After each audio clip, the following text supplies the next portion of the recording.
Oh yeah. Oh my God. Why did I start like that? Hey everyone. So this episode begins with the Kool-Aid man crashing through the wall. Oh yeah. Water signs. Let's get juicy. Folks, I am so stoked to talk to you today, or for you guys to hear us talk about water signs. We have me and 3 other water signs here today to nourish you, and you're just going to drink it up and feel really good. Maybe a little drunk off of it. We'll see. So yeah, I have Steph Koyfman, Ari Felix, and Taylor Ursula here with me today. I'm sorry, my subtitles are ridiculous. It said stuff like it. Never mind. But anyway, I don't even want to know. So anyway, do you mean Steph Koyfman? Yeah, that's what it says. Steph Koyfman. Yeah, exactly. Praise Joe. Anyway, this is what happens when you get a bunch of water signs together, folks. And all the Jupiter materia. And a bunch of Jupiter materia, exactly. Yes. Lots of giggles, lots of bubbles. So anyway, yes, I have these 3 lovely people with me today. We have a representative, of course, of all three water signs and 2 Scorpios, of course. So we're going to get into it. But before we get into it, introduction. So let's start with you, Steph. Do you want to tell us your SMR and about your practice? Yeah, so I'm the requisite Cancer in the group. I'm a Cancer Sun, Taurus Moon, Libra rising, so extra lunar, extra Venusian. Remind me, what day is this episode supposed to launch? Because I'm actually in the middle of a rebrand, so depending on when this episode drops, I might be going by a different name. Oh, it's gonna be like early Feb. Okay. Yeah, like mid early Feb. Okay, so yeah, I think I've been going February 17th. There we go. Okay. So I will have done my reveal by then. Awesome. So if you know me, then you probably know me as the Daily Hunch, and that's my sort of name online. I've been a practicing astrologer since 2016, 2017, around then. And by the time this episode drops, I will be the astrologer formerly known as the Daily Hunch, now known as Lady Kazemi.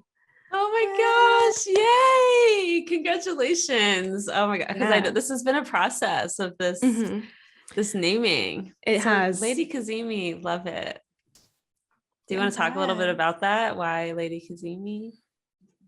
I don't know. It took me months to come up with a name that felt good.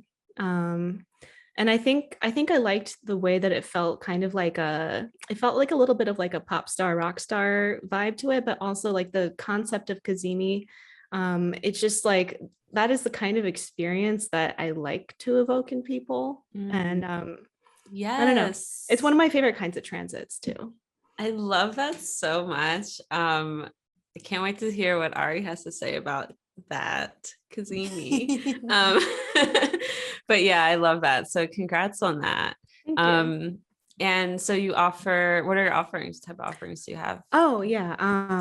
Yeah, I mean, I tend to do like mostly natal chart and like year ahead type forecasts, but I have like I call it the anything goes reading, where like if someone just wants a consultation like based on their specific thing that they're going through at the time, like it's just like, yeah, like we can have an hour to just talk about whatever you want. And it tends to really run the gamut. Love that. Awesome.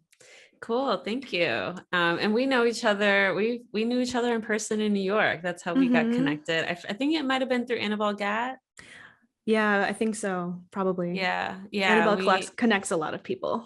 Yeah. And I used to organize these monthly dinners, and you came to quite a few. I know, I feel miss like. those a lot. Yeah, I miss them a lot. That was great. But hopefully, we will reconnect for Norwalk 2022. Awesome. Ari, hi. Hello. Welcome back to the Astrology Show. Thank you. Do you want to tell the people about yourself a little bit? Yeah, I've been so excited about this. I'm so thrilled to be here speaking with the three of you specifically. And Steph, like your writing on Kazimi's is some of my favorite. So I'm really excited about your name change. Thank you. And I just got a kitten and her name is Kazimi. No way. Yeah, so that's what Kirah was referencing. Oh my God. Yeah, Yeah. she's really cute. I'll send you some photos. Did you get the kitten during a Kazimi? Was that I met her during the Mercury Kazimi in Gemini in June. I love that. And then she came home on the full moon in Gemini. Oh my God. Mm-hmm. She's gonna make an appearance. She might. It's nap time, so. Oh. Yeah. So happy. That's all you need to know about me. I have a cat. I am an astrologer. I've been practicing for over a decade. I am a planetary priestess. I write about distilled astrology for apocalypse, and I provide emotional support through facilitating pop-up emotional support groups on different topics. And I do a lot of writing. I've written love letters to the sun signs, love letters to the moon signs. I have a monthly membership of poetic protocols and ritualistic recommendations. And then, general writing on the World Wide Web as well. You have the most benefic third house I've ever encountered. It's pretty juicy. It's so juicy, and so is your writing and all of your offerings. I've had a reading from you. It was very impactful. So yeah, you have so many good and accessible offers that people, if you don't know about Ari somehow, they were on episode 1. Which was like such a enriching, beautiful episode. Really and so I'm really happy to have you back. Thank you so much for inviting me back. And how do we know each other? I think Twitter, TBH. Yeah. When I finally stopped, well, I never stopped, but when I finally made my secret Twitter account public, or I think I might have just created a new public one and I still have my secret one. I'm the Scorpio, by the way. Yeah, I was going to say, everyone take notes. The lessons are beginning. Yeah. That was early 2019, so it was probably around then. Then we met in person last year. I came to your house for Tiny Norwalk. Yeah, that was an incredible experience. It was really cute. It was really cute. And we just, we're both so Scorpio. We both have similar planets in Scorpio that are kind of all conjunct each other. So it's we get each other, to have someone that gets you on that level, on that deep Scorpio level, without having to explain yourself is kind of rare and beautiful. And it was so nice to have you here in my home. Oh yeah. Yeah, it was great. Before I forget, I'm a Leo rising, ruled by the sun in Scorpio, ruled by Mars in Scorpio, conjunct Mercury and Pluto in Scorpio, and Pisces moon. Yes, so much Scorpio. I love it. Awesome. Well, thank you so much for sharing all of that. Scorpio stellium. I always hesitate when I'm it's Scorpios. I'm do you mind sharing? Do you mind sharing your SMR? Yeah, before we started recording, Steph was asking me where I lived, and I'm so used to being so secretive about it. I was sorry. Oh wait, no, I can. No, it was fine. It was before we were recording, but I was oh wait, I don't have to be secretive. I can tell you where I live. God, I didn't even think about that. It's I live. Scorpio. It's like a cryptic riddle. Yeah, I was 20 minutes west of here and 20 minutes west of there. That's where I live. By a river. By a river. That's all you need to know. By a river. That's all you need to know. Yeah. Taylor, hi. Hi. Hey, Taylor. The Pisces. I'm like the one most likely to be like, I live exactly here, and you can tell everyone you know. Oh wait, whoops, what? I so relate to that. My Pisces rising relates to that a lot. Yeah, tell us about yourself, SMR, your practice. Yes, I am Taylor. I am a Pisces sun, a Pisces moon, and a Capricorn rising. My practice is probably very Piscean in that I've learned a bunch of things and just woven them together seamlessly over time. So I started off reading tarot as a young person, as a youth, and that's definitely my oldest modality. I've been doing that since I was a teenager, and I began formally practicing astrology around 2016 as well. And in the course of all of that, I've also studied hypnosis, and so that's part of my practice. So I do a lot of like free hypnosis stuff on Instagram, sort of like woven astrology and hypnosis together to sort of facilitate these sort of chart journeys and explore things in our chart in the ether. So that's definitely become, I think, the main focus of what I do. I love writing as well. And yeah, other than that, I do like a lot of one-on-one sessions, a lot of like natal charts, exploring Neptune, exploring the 12th house, and sort of all of that very ethereal, esoteric space. So yeah. We did a whole episode about hypnosis and the 12th house as well. That was so fun. It was really great. We both have Saturn in the 12th. Mine's a day chart, yours is a night chart, yours is your chart ruler. Sure is. So we had a really interesting discussion about the 12th house and hypnosis and what you do. And I've had a session with you, which was great. So yeah, it makes a lot of sense. It's what you do.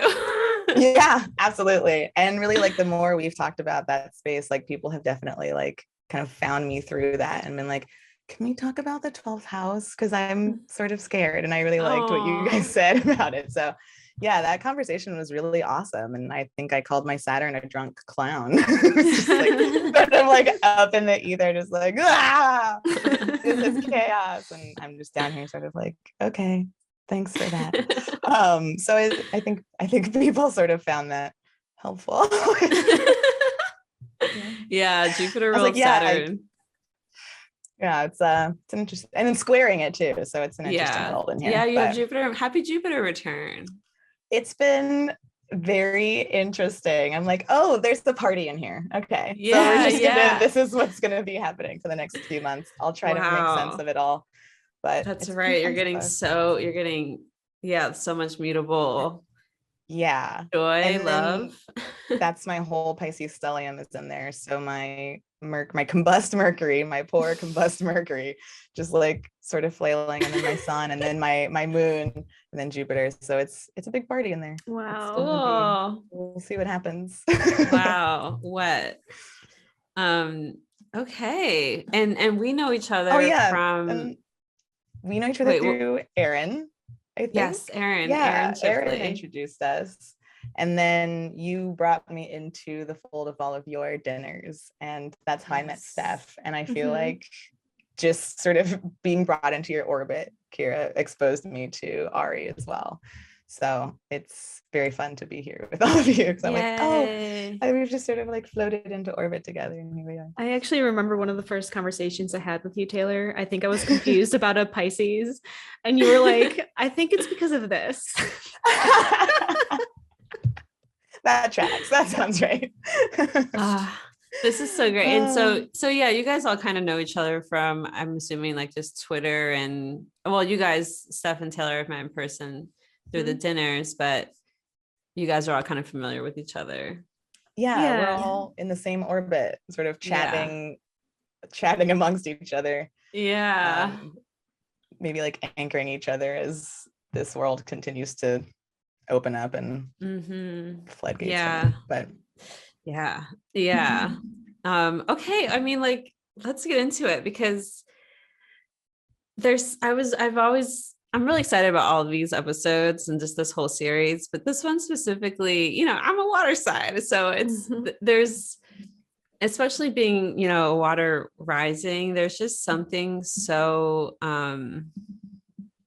there's something so specific I get from other water signs and people with like lots of water placements that it's just so specific to this element, you know, and that feels, it reminds me of when I don't remember, I did this experiment when we were in like kindergarten, and it was something about like water being magnetic and H2O molecules being, you know, like adhering to each other.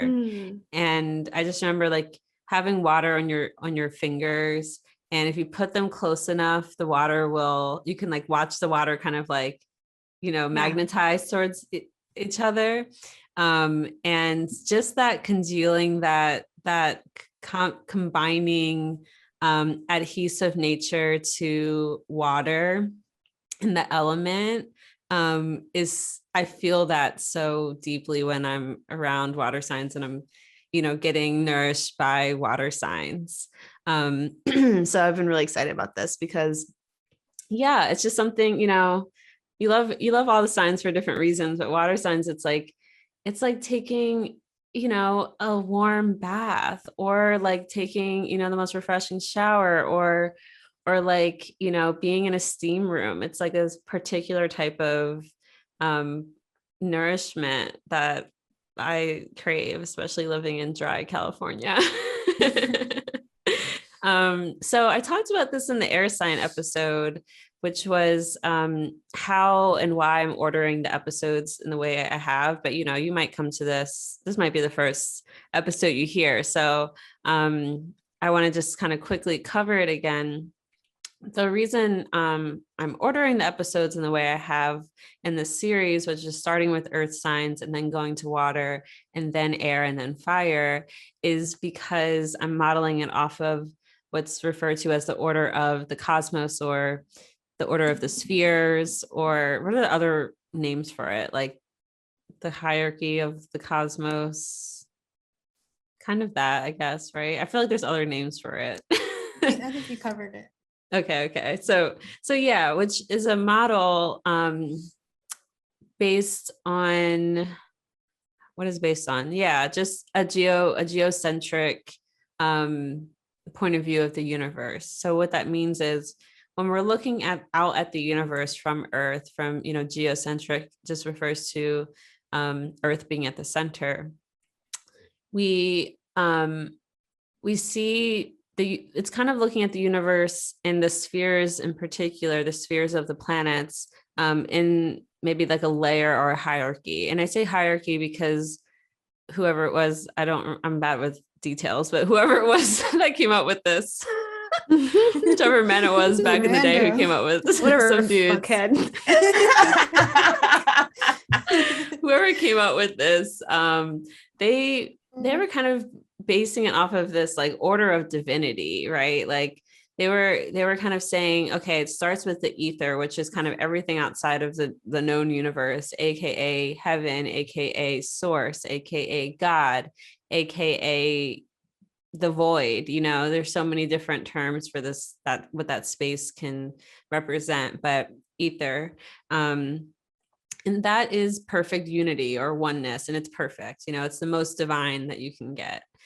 And then as you get closer, the idea is that as you get closer and closer to Earth particularly, we get less and less layers of less and less divinity. So from there, we have the layers of, or the realm of the fixed stars. And they are considered very divine because they have very uniform movement. You know, they don't change. They just are always in the same place at the same time, you know, not at the same time, but you know what I mean? They don't, there's no erratic movements when it comes to the stars. Excuse me. And then you come in closer and you get into the realm of the planets and the 7, you know, spheres, the 7 heavenly spheres, and still divine in a lot of ways, but they change. They have some levels of or what am I trying to say? Their movement sometimes can be erratic, AKA they slow down, stop, and go retrograde. They go backwards in the sky sometimes, then they slow down and stop again. And, sometimes they go out of their declination and they pop back in and they disappear behind the sun and then they come back on the other side. So starting with Saturn, that's the slowest moving planet. So it's going to be more, its movements are slower and therefore more regular. And therefore, the seventh sphere, seventh heaven, a little bit more divine than, say, the realm of Mercury, which is a lot more erratic and moves a lot more quickly and retrogrades a lot more often. And then we come down to the moon, which is the kind of barrier between the earthly realm and the heavenly spheres, like the ones that we can't really touch, but we just kind of watch do their thing up there, the one that the gods are modeled after or, embody, depending on how you're looking at it. But then, in the sublunar realm that we all exist in, things are, very changeable in that we are born and we grow and then we stop growing and start to decay and die. It's so impermanent, and therefore from this model, less divine, because we don't have this impermanence. We don't have this, we don't have this permanence, we don't have this continuous, consistent, divine, perfect order. It's chaos down here in this sublunar realm. But we even in this sublunar realm have the four elements that make up everything within this realm. And even those elements are layered based on density. So Earth, being the most dense of all four elements, sits at the center. And from there, we have water, a more mutable substance, right? Something that, literally can move and flow in a way. And we're going to talk about that. We're going to talk about water. So sorry for that long introduction into it, but hopefully that's helpful for some people to kind of give a framework around where we're coming from, and just to start talking about this element. So on an elemental level, I just like to know what comes up when, you think about the fact that I was just like, hey, I want to talk to you guys about water and water signs. Like, what are some basic things that kind of come to mind for you? Ari, do you want to start us off? Oh, ask the person with natal Mercury retrograde to start.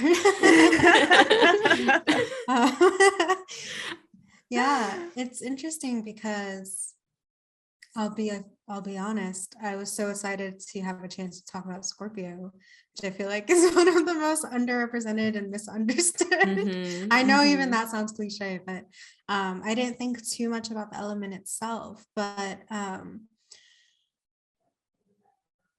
water, I think, like water signs, is in line with that underrepresentation and misrepresentation.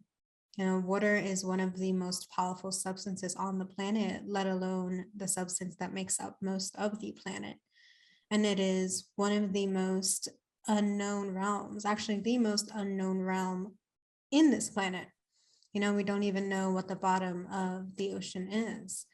And so that's what I think of first when I think about water, is just how unknowable and uncontainable it is. Like, even though it has this illusion of being contained by the borders of earth and that kind of deep, dense matter, water literally comes up from the ocean, the lakes, the rivers, the ponds, the creeks, into the sky and creates clouds, which creates rain, or water becomes fog, and water carves mountains and canyons. Water has made every big, beautiful earth structure that we have what it is.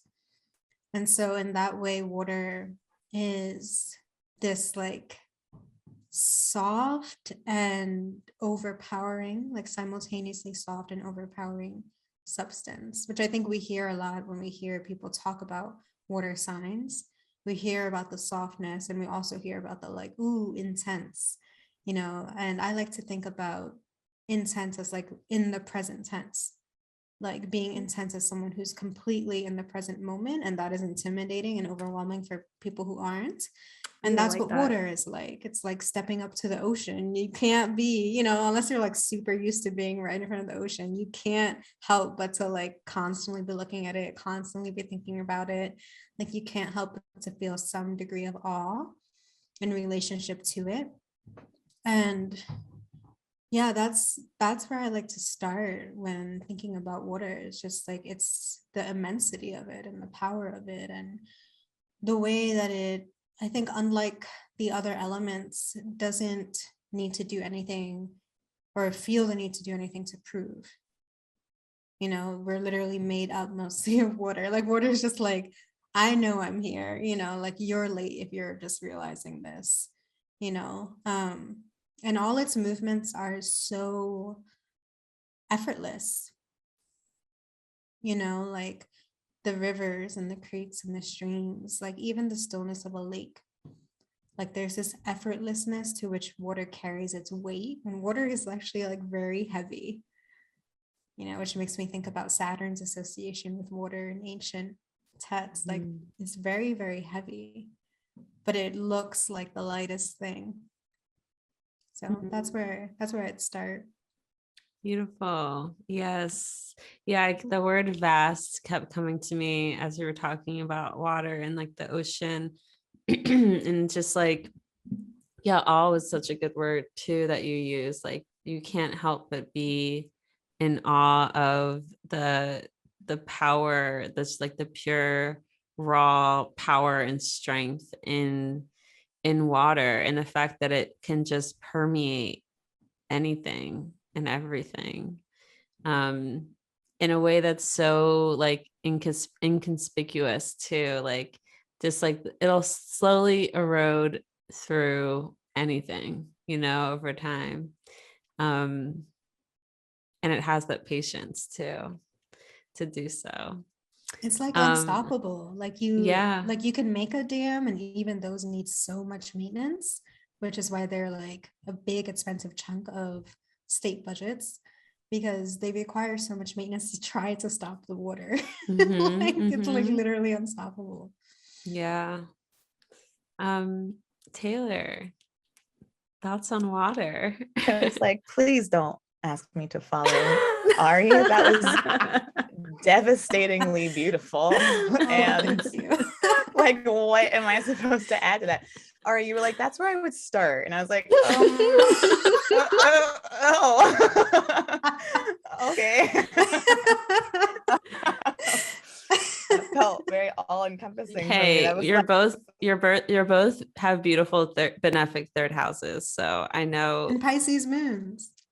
It's yeah. true. It's very true. Yeah, no, what as you were talking, I just had so many visuals like flood through me, and I was thinking about how much we try to hold water, or try to, as you were saying, like we have the illusion of thinking we can contain water, and yet it's not ownable. We all have it. We're all born with it. We all contain it. And there is something, I don't know, like all encompassing about water. When you're in it, it's sort of everything. And the way you're describing looking at water and sort of being in awe of it and not being able to tear your eyes away from it, I feel that way when we're in water as well. And we feel lighter, even though you're describing that water itself is really dense. We somehow float in it, and we feel lifted, we feel buoyed, we feel held in some way, even though we know that we're just, nothing has changed. We haven't left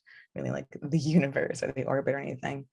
And so there is something about water that can really carry you to places that don't really exist on land, or that you can only imagine from land. And once you're in water, you really get pulled into many different layers, many different realms. And I love what you said about we don't know what's at the bottom of the ocean. We don't know this is the most vast, and new species are being born all the time at the bottom of the ocean that we don't know about. And we've barely identified creatures that are in there. And so I love what is so kind of vastly unknowable about water in the end. We can sort of look into it as much as we want and we can reflect through it, but there is something also just sort of forever intangible about it that I think is magical. I think magical, I just wrote down the word magical when it comes to water. Like it really truly is. And just the fact that like one of those main like parts of like witchcraft and just like even ancestor work or any sort of like spiritual work often involves like get a cup of water, you know what I mean? Like get some water involved. Like you need the four elements, and water, it's such an important part of it, the way it conducts and the way it even reflects, refracts,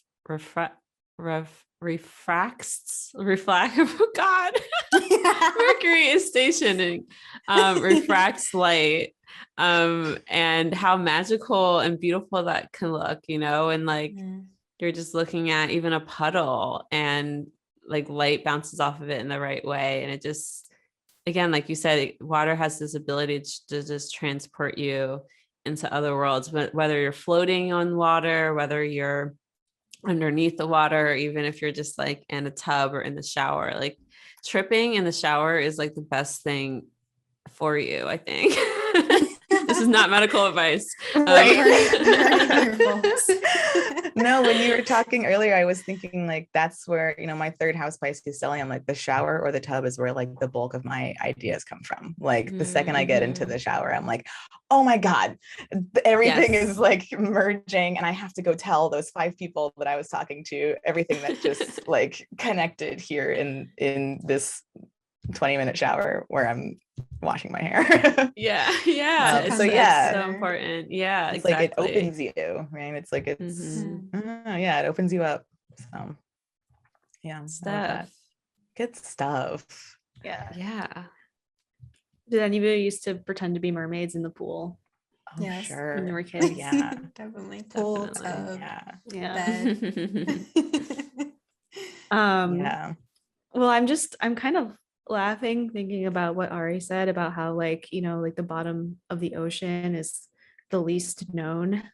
And it just makes me kind of, because, you know, Jeff Bezos launches his penis rocket into space, but he's not going to do that to the fucking deep sea. No. He's too scared. You're so right. We have all of these kinds of like, you know, like it's like it feels like a fire air thing to kind of launch rockets into space, and we're going to go explore.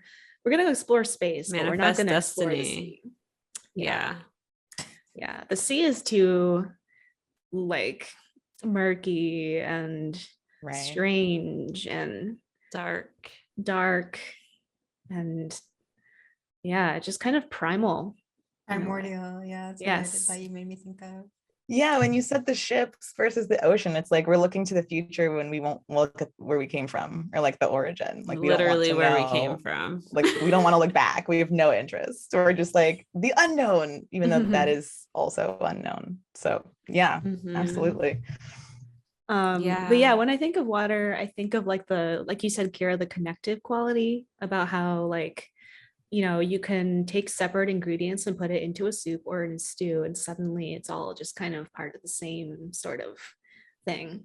I also, one of the first things that comes to mind with water, by the way, I'm pretty sure this might be like a bunk scientific study, so I don't want to like cite science and then be like, well, this science doesn't really check out, but I think the metaphor holds of just like water having a memory.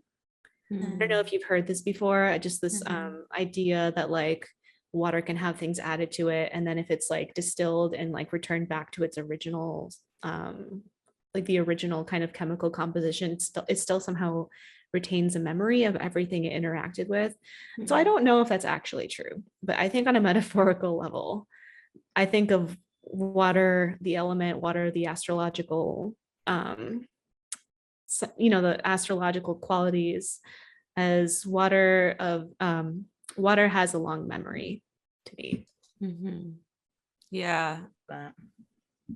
Like deep, like a somatic memory too. It's not just like a mental facts type of memory. It's like Yeah. it's on all realms, all levels of experience type of memory. It's like everything that's like alive today came from the water. And kind of makes me think about also how people will go to a body of water and sit next to it and become reflective. Like something about being next to water makes people kind of like, yeah, just more in tune with themselves, more kind of like wistful. They're gazing out a long way away.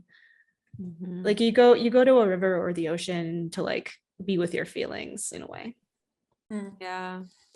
This is reminding me of something that came up in the Earth sign episode about, just the moon and Venus being associated with water, and how, just like, you were saying, Ari, how misunderstood and disrespected water can be, or just, yeah, there's so much there around like it not being taken seriously in certain ways, just like emotions, like feelings, like it's kind of seen as something that, is not prioritized as something that's like as important as maybe It's intellect non-essential. or It's like, yeah. it's Right. secondary, it's optional, it's, not required participation. Like the same way that we treat the water element and people who embody the water element, is the same way that we treat our actual fucking water on this planet. Like dumping our trash into it, Yeah. poisoning it, extracting from it, that is exactly like a dominant experience of people who embody the water element.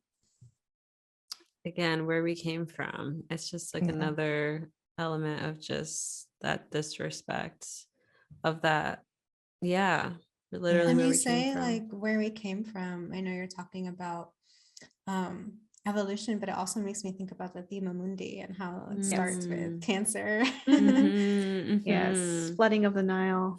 Yes, that's beautiful. Something that I can't remember. I think it was Kirah who said this, but it made me think about how emotion tends to be like the last thing we consider about people, and then that can be the final bridge between them. We'll judge people about like ideas or about what possessions, sort of these other elements, and those can all separate us. And it's not really until we decide to sort of explore how another person's feeling and recognize that we have felt something similar that we kind of decide to like lower those barriers and actually connect with each other. Which I don't know, kind of adds to what Ari was saying about water being taken for granted. It's like that's the last place we want to go. We don't want to think about how someone is feeling, or we don't want to like open to that, probably because we know that once we do, we can't really stick with our old defenses.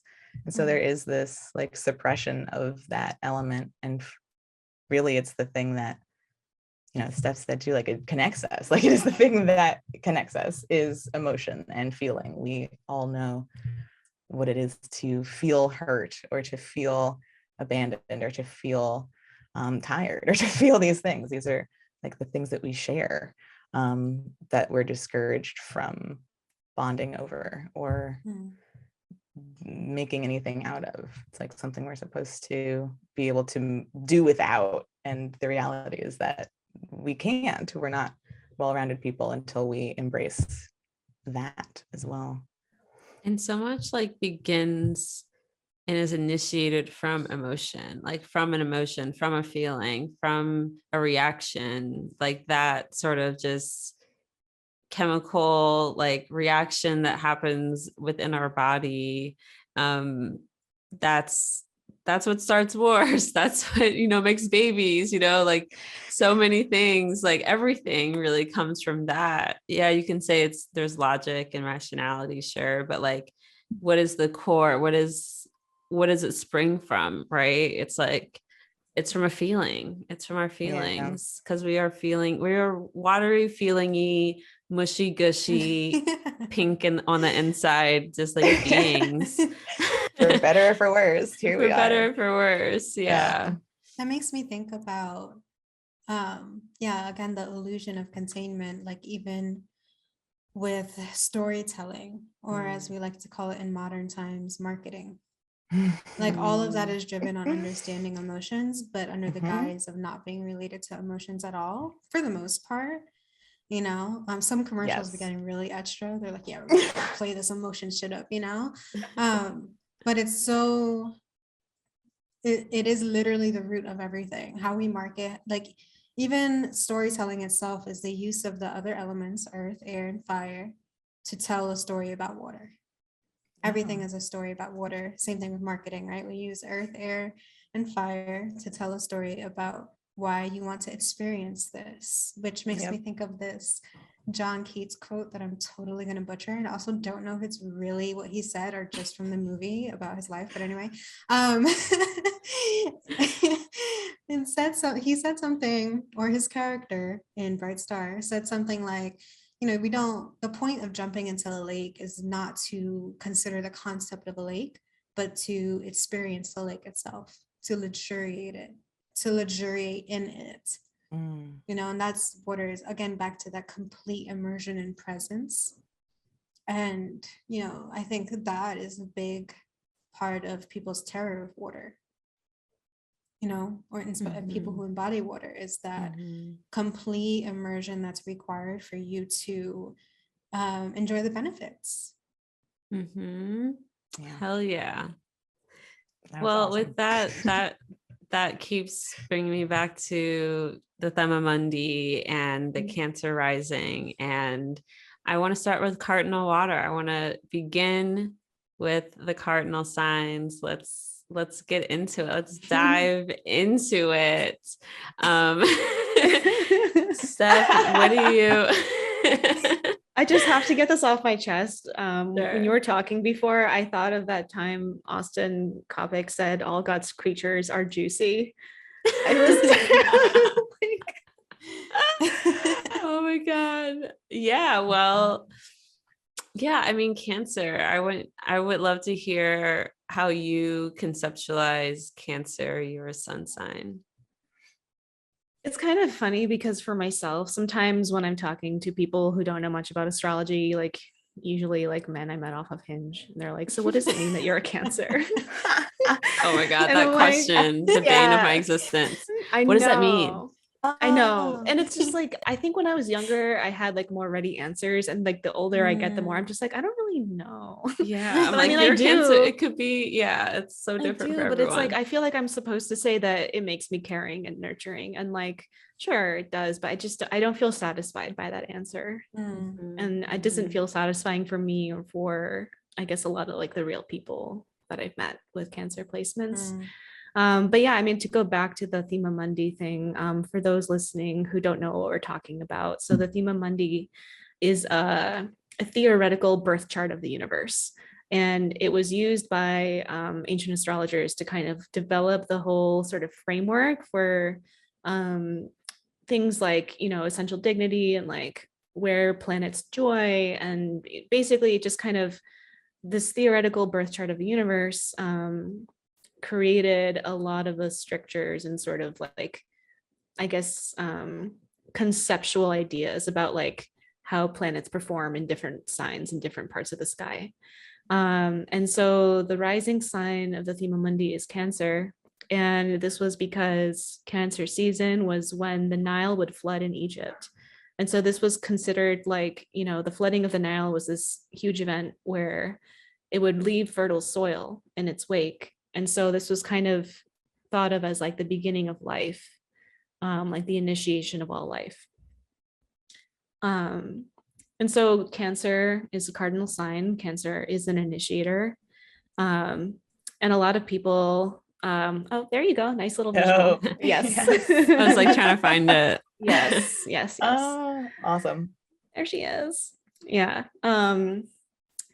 So yeah, I mean, I think one of the stereotypes that gets associated with Cancer a lot is that of mom, and that can get a little bit tiresome, but also, yeah, I mean, there is a basis for it, right? Because, you know, you're coming back to this sort of primordial idea of Cancer being the initiator of life in a way.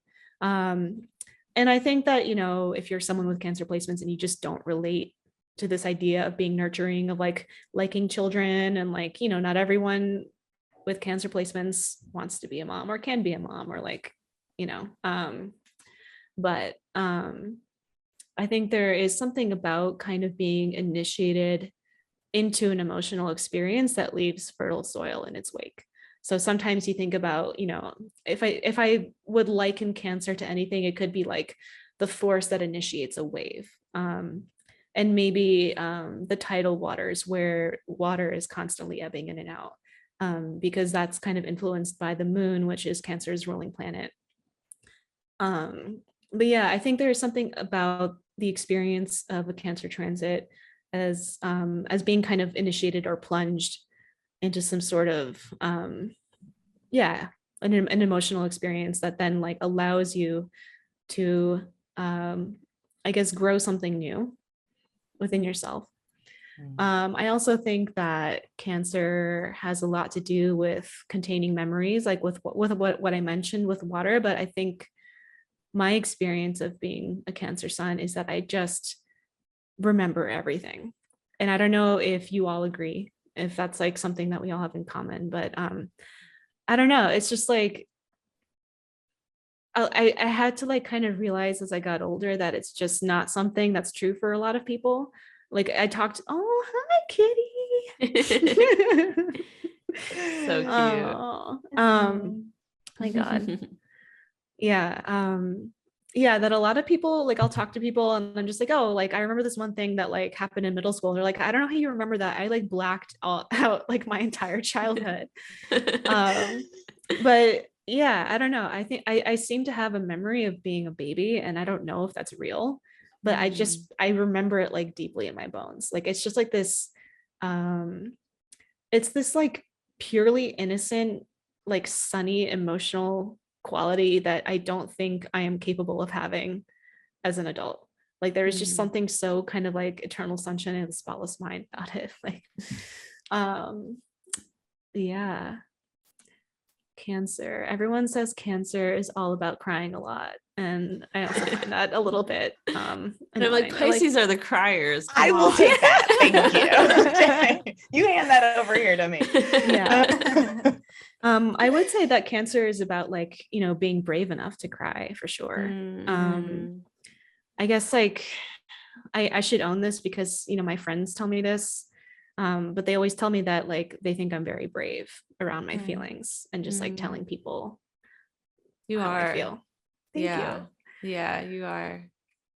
Yeah, I think that's something that definitely stands out to me about Cancers, and something I always really admire about Cancers is like just the willingness to be vulnerable and just like be like, yeah, I'm in my feelings, you know, or like, yeah, I feel this way about this, and to stand by it and to really own that, I think. And that's something I've always admired about Cancers. And I affirm that in you because we've been friends for a couple years now, and we've talked about our various issues, especially when it comes to relationships. And like when you tell me certain things about like, yeah, so this is what I told him. And like, I'm like, oh my God, you go girl. Like, I love that. I love that you have that.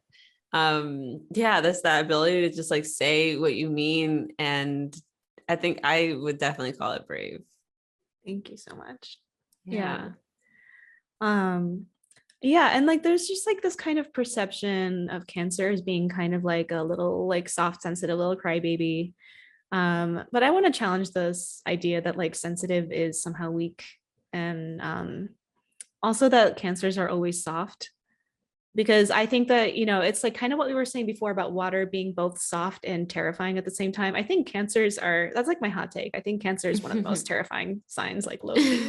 I don't know if you agree. I mean, those claws, you don't want those claws. You don't want those claws. I think it has something to do with the fact that it's the only sign where both malefics have like an experience of like debility or fall. And there's just something kind of like, you know, like when a Cancer is like pissed off, it's like scary as fuck. I've been really wronged by some Cancers, so yes. Oh, no. It's okay. I mean, I survived. I'm okay. Yeah, it's cool. Yeah. But no, that's totally a thing. And yeah, I always say like, yeah, cancers are soft on the inside, and that's why they can be very, very defensive on the outside, just yeah, like they're a crab. armored. Yeah, they're armored. Exactly. My joke is that cancers are just Pisces with better boundaries. That's pretty I like good. I that. mean, I like that. Yeah. Or just maybe spikier boundaries. Yeah, I think there is spikier. kind of like a quality of like being a little bit insular, where like they only have like a couple, like they like their inner circle, but then like they don't really want to like interact with anyone outside the inner circle. So I feel like I've known people like that. Yeah, I feel like Cancer has a lot to do with like safety and boundaries. And I always think of Cancer and Capricorn, or the moon and Saturn, as very similar to each other in that way. It's like very much about containers and enforcing containers and safety within containers. And I think when I think of Cancer specifically, I do think of the aspect of the womb, or like you said, the tide pools, a place where life can safely grow and form, which kind of brings in the I guess it reminds me specifically of like a specific decan. I think it's the Jupiter The decan. second one, the Is that walled the Jupiter garden one? Yeah, the walled garden. Yeah, just that's like, that's where my son is. that's beautiful. Yeah, just the place where like it's safe, and it's safe and it's nourished, and it's like the nursery of, dream nursery, basically. That I think a lot about with Cancer. Right. The idea that like sometimes when something is tender and young, it needs a certain amount of like protection to grow. It needs like some protection from the outside. Yeah. And I also like, well, Jupiter exalts in Cancer too. And I think that has a lot to do with like, like nourishment and fertility and stuff like that. But I also think that like going back to this idea of like Cancer's remembering a lot, like, like what's better for history than having like a complete body of knowledge, than like having your archives like fully accessible. That something, one of my most used sort of like associations with Cancer, for me, to kind of replace the mom or the parent archetype, would be the manager archetype. And I find Cancers, especially Libra rising Cancers. Oh no. No, not. I mean, it's just this idea of being able to really like manage things or people, or caretake. It's really caretaking. And if when it comes to like doing it professionally in a more external way, that often looks like being a manager, being someone that can just like is known for caretaking, is known for handling a lot of things. And again, it's like, what do moms do, or what do parents do? They are typically managing a lot of different aspects of many lives, right? And Cancers, I think, just have that ability and the willingness to do that, to create those like containers for and manage them. Yeah, I mean, I think, the 10th house Cancer sun thing I see as kind of being like emotionally responsive to the needs of the public. In a way. Yeah, I see that too. Yeah. Ari, do you have thoughts about Cancer you want to share? I'm thinking about Jupiter's exaltation in Cancer and the story about the Nile flooding, and that being, a huge part of this entire concept, and Jupiter being the overflow. And it makes me think about Cancer's proclivity towards installation and preservation and procreation, just like in the verbiage sense, and like maintaining resources, like reserving resources, reserving energy, money, time, attention, and how Jupiter's exaltation in Cancer kind of like presents the question or the concept of how the way that those virtues, those values, those qualities can be most constructive or most productive or even just most abundant is when they are shared and when they're overflowed, and this element of scarcity that can come up, I think with every sign, but speaking specifically to Cancer, and how Jupiter is the antidote to that. And that we actually need more Cancer, not less. Like we need more of that willingness to be in direct relationship, that willingness to be emotionally available, which really is what vulnerability is, if we want to use something that's like not associated with war language. And like the more that we can cultivate containers of care, which is what Cancer is really good at, interpersonally and systemically, the more prolific and abundant all our resources can be.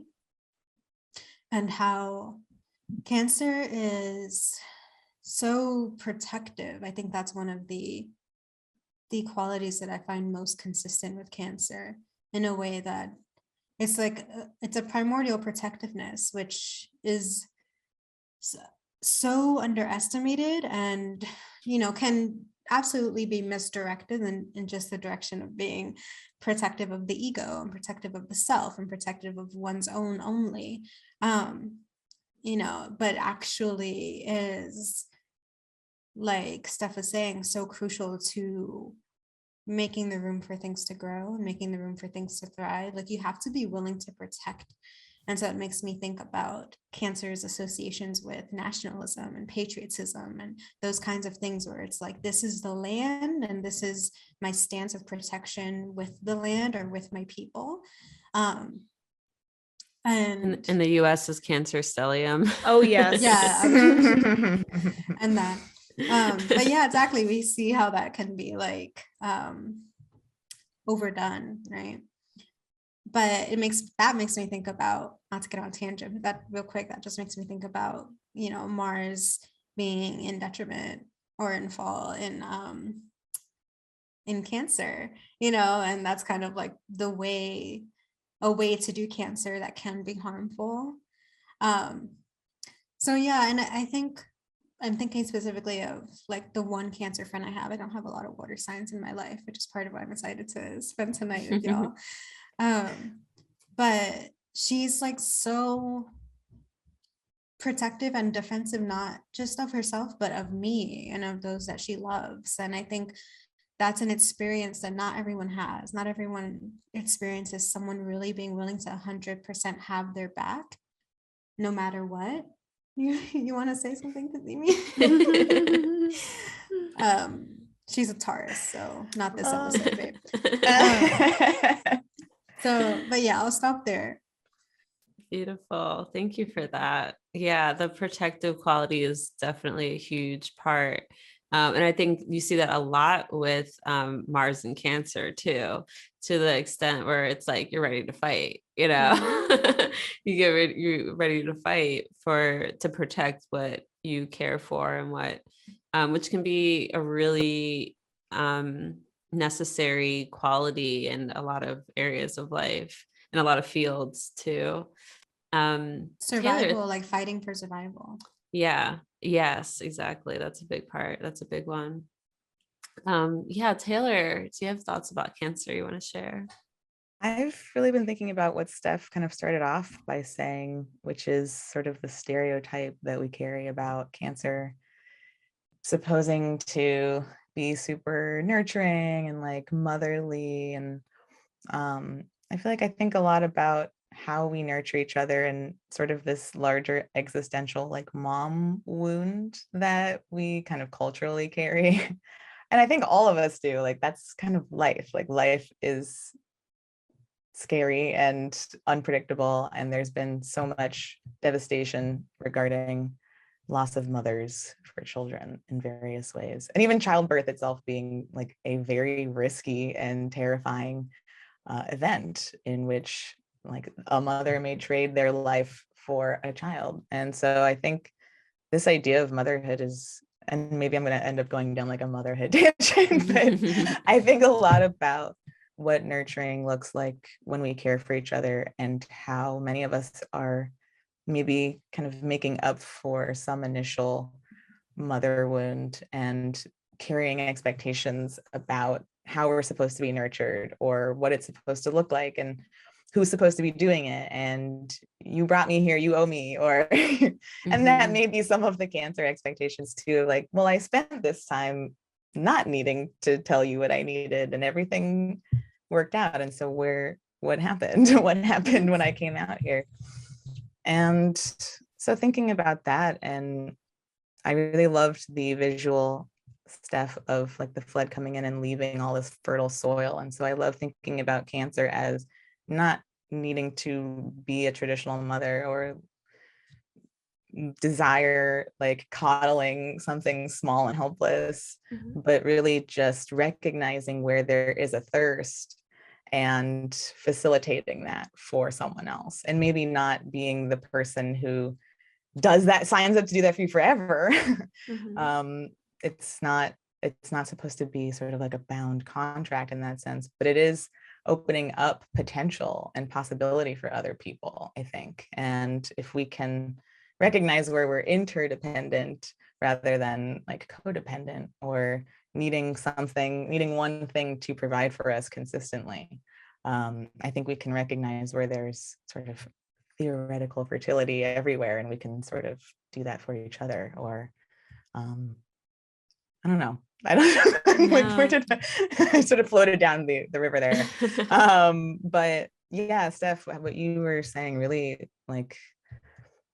crystallized some beautiful imagery about the roads that Cancer can open up, and doing so in a compassionate and an emotional, like through recognizing emotional signals and understanding. I think, Kirah, what you said before about like, we all have, like, water is sort of the first thing. Our feelings are kind of what initiate things. And so that's sort of where I ended up with that. There you go. Beautiful. I just want to add one thing. Sure, I think that Cancers are underappreciated for like how weird they are. Oh yeah. It's just like what does it mean that you're a Cancer? It's like, I don't know. I'm like Luna Lovegood. Like, I'm just like someone you meet and you're like, oh, like, yeah, she's kind of weird, but she's all right. Like, I mean, yeah, that's like that. Cancers can be loony, Cancer risings can be a little like loony in that way, and not that, not in a way that's like bad or anything, but it's a way that's like, yeah, you really got to see what that moon's doing. Right. And like, it's changing phases constantly. Like, if anything, it's the least consistent planet we have, and yet we've crystallized this idea of like, you're supposed to be here for me. Like, I'm busy. I'm connecting everyone. You're supposed to be the mom archetype and take care. It's like Moon and Aries, I'm not sure about that. Moon and Aquarius, I'm not sure about that, and it's not to say that those signs can't be caring and caretaking, but it's not, and even Moon and Cancer, it doesn't mean that that's what they want to do for everyone, or for a partner, or for a child even. It's like, it really does matter where this energy is showing up in your chart, and definitely look to the moon too, and your moon sign, because that's going to speak a lot. That's going to say a lot about how you caretake, how you go about this sense of creating safe containers for growth and for nourishment. And I don't know, it's the Cancer specifically is one where it's like, you really got like, I want to know where that moon is, yeah.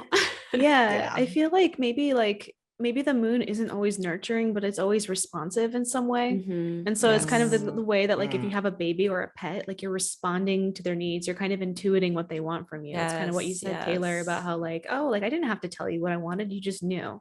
Right. And so like, there's different ways of being responsive in that way. That is such a great point. Yeah. Because I do think about the moon just kind of gathering light, gathering information as it moves through the zodiac, and distributing. Exactly. Yeah. Like resourcing and totally. Exactly. Absolutely. So it is so responsive. And that's where the changeability of Cancer comes from, is the fact that at one moment it's having this conversation with Mercury, and the next moment it's going to be having a conversation with Mars, and it's like there's a changeability to that. And as it's doing that, it's growing in light or waning in light. There's constant change happening with the moon. Again, this is the heavenly sphere that is closest to our, chaotic, changeable earthly realm. So it's that last line of filtering from the heavens down to us on earth. So again, of course, there's going to be changeability to it. I love what you said about that. Should we move on to Scorpio? Oh, okay. No, go ahead. I want to hear what you have to say. I just wanted to say, Kinda like, the excited. changeability is so crucial to understanding Cancer because it is a cardinal sign. It is a sign that, like, cardinal signs initiate, they change, they make moves, they begin.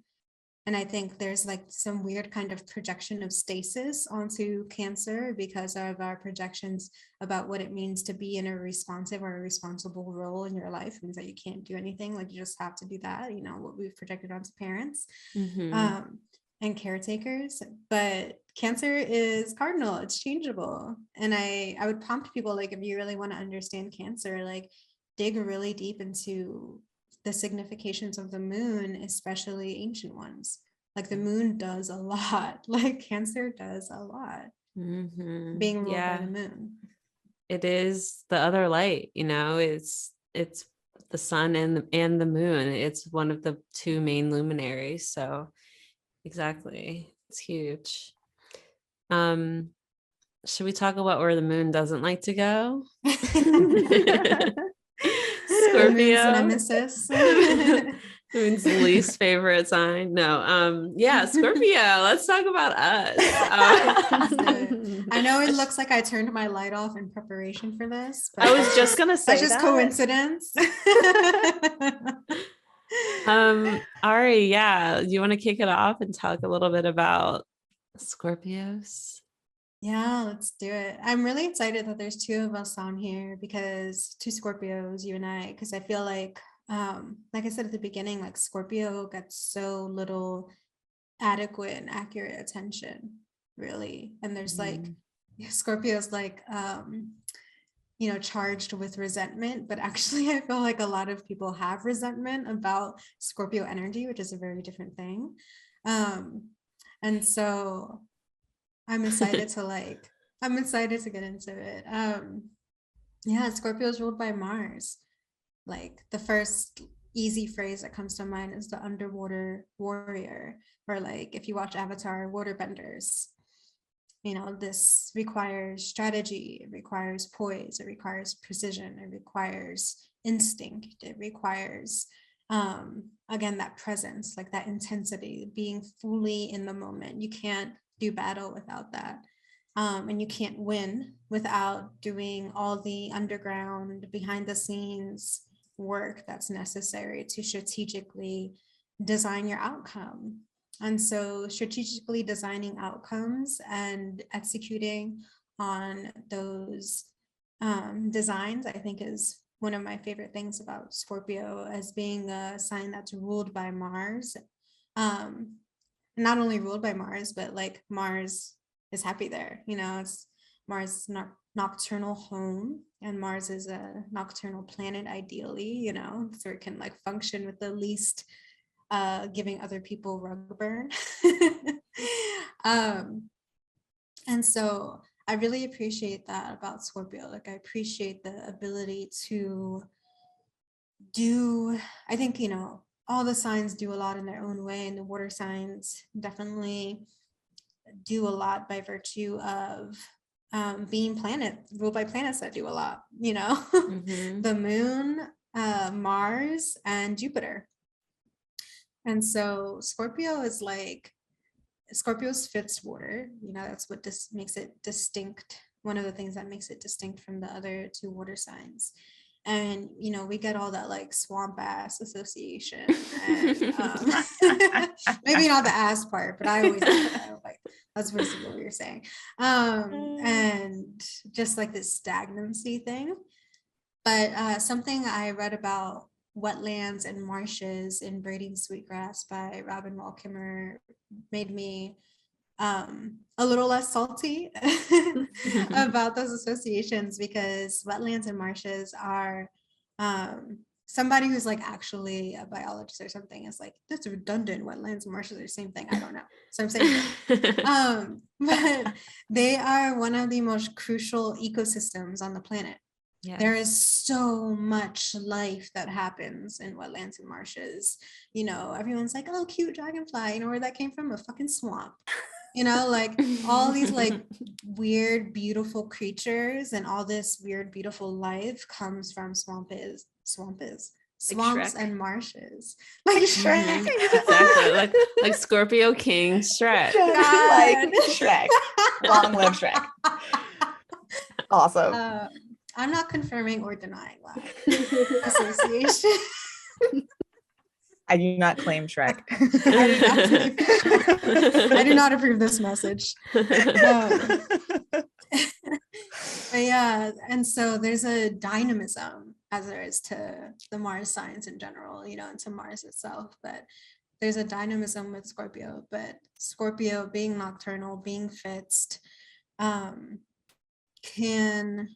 be more covert with that, you know, and again, strategic. Like Mars and Aries might be astute and strong in battle and could probably win a couple, but Mars and Scorpio will win the war. Mars and Scorpio has the stamina. Mm-hmm. And I think it's the stamina to do watery things that makes Scorpio have all these associations with being intense and with being I don't know, this kind of like always watching, you know, like always paying attention, always noticing, always listening, always present, you know, even when it seems like they're not, which is part of like the point. Yes. And that's, I don't know, that's so dope to me because, you know, I think it's a paradox that Scorpio is one of the most underestimated and misrepresented signs, but also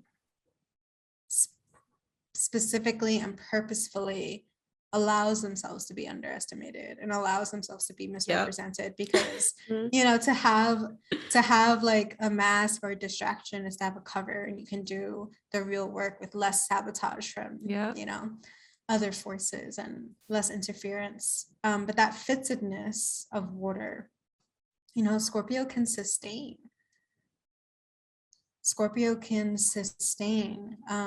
Which I think gives it its, you know, association with loyalty.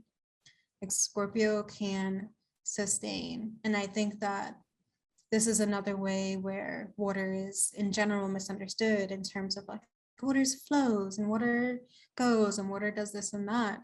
But water also can stay in the same place. You know, there are ponds, there are lakes, and they kind of move, you know, or they're wetlands and marshes, and they are like in a place. They have a lot of movement inside of them. And I think that's Scorpio. There's a lot going on inside and underneath that is motivating everything else around. And I think the presence and the awareness of that is what gives Scorpio the ability to read others for filth, you know, at the drop of a hat, because you might not have spent a lot of time with your own motivations, but I have, you know, in addition to spending time with yours.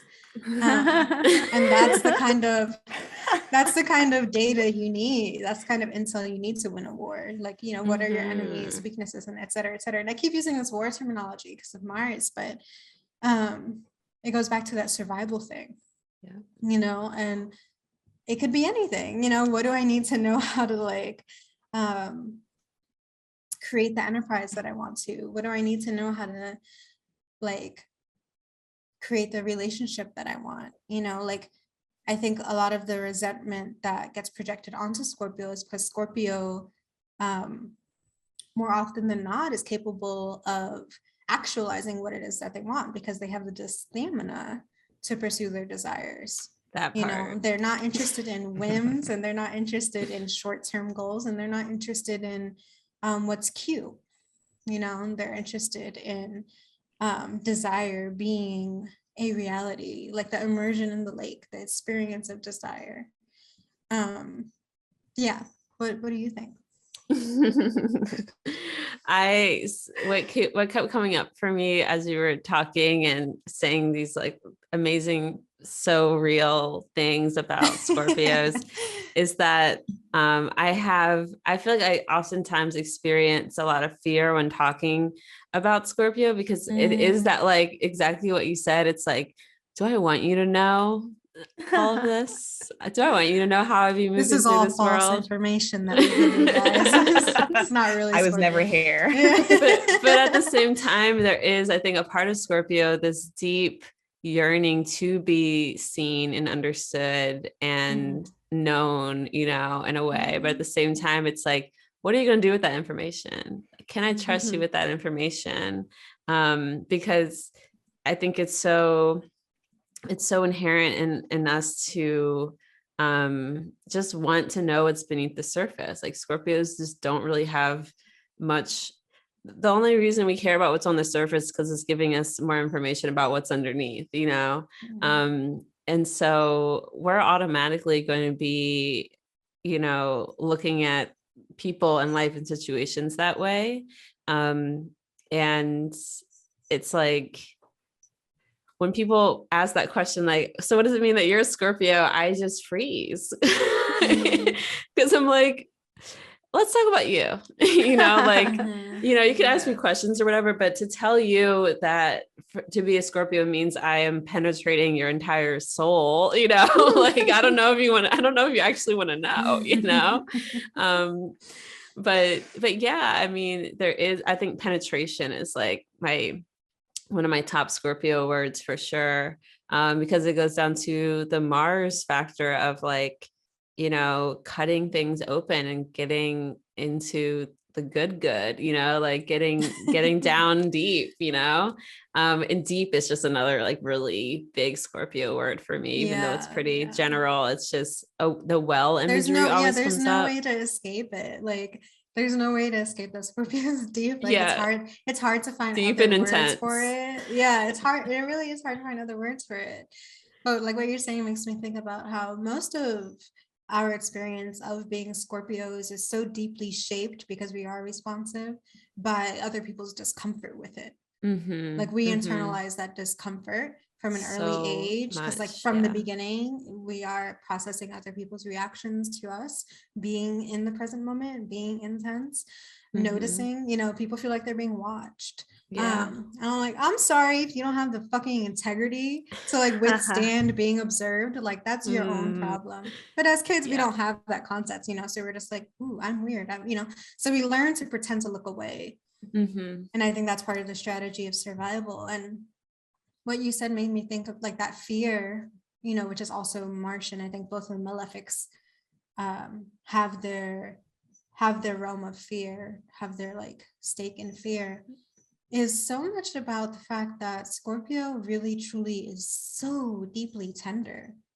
Like, you know, so if Mars in Aries, Mars in its diurnal sect, is a weapon, Mars in Scorpio is the familiarity with what a weapon can cause, like the impact of the weapon being used. And there's this familiarity with being cut and being wounded that I think Scorpio has.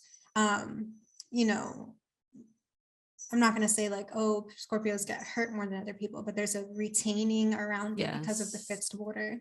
And like, what does this mean about me? What does this mean about the other person? What does this mean about relationship? What does this mean about the world?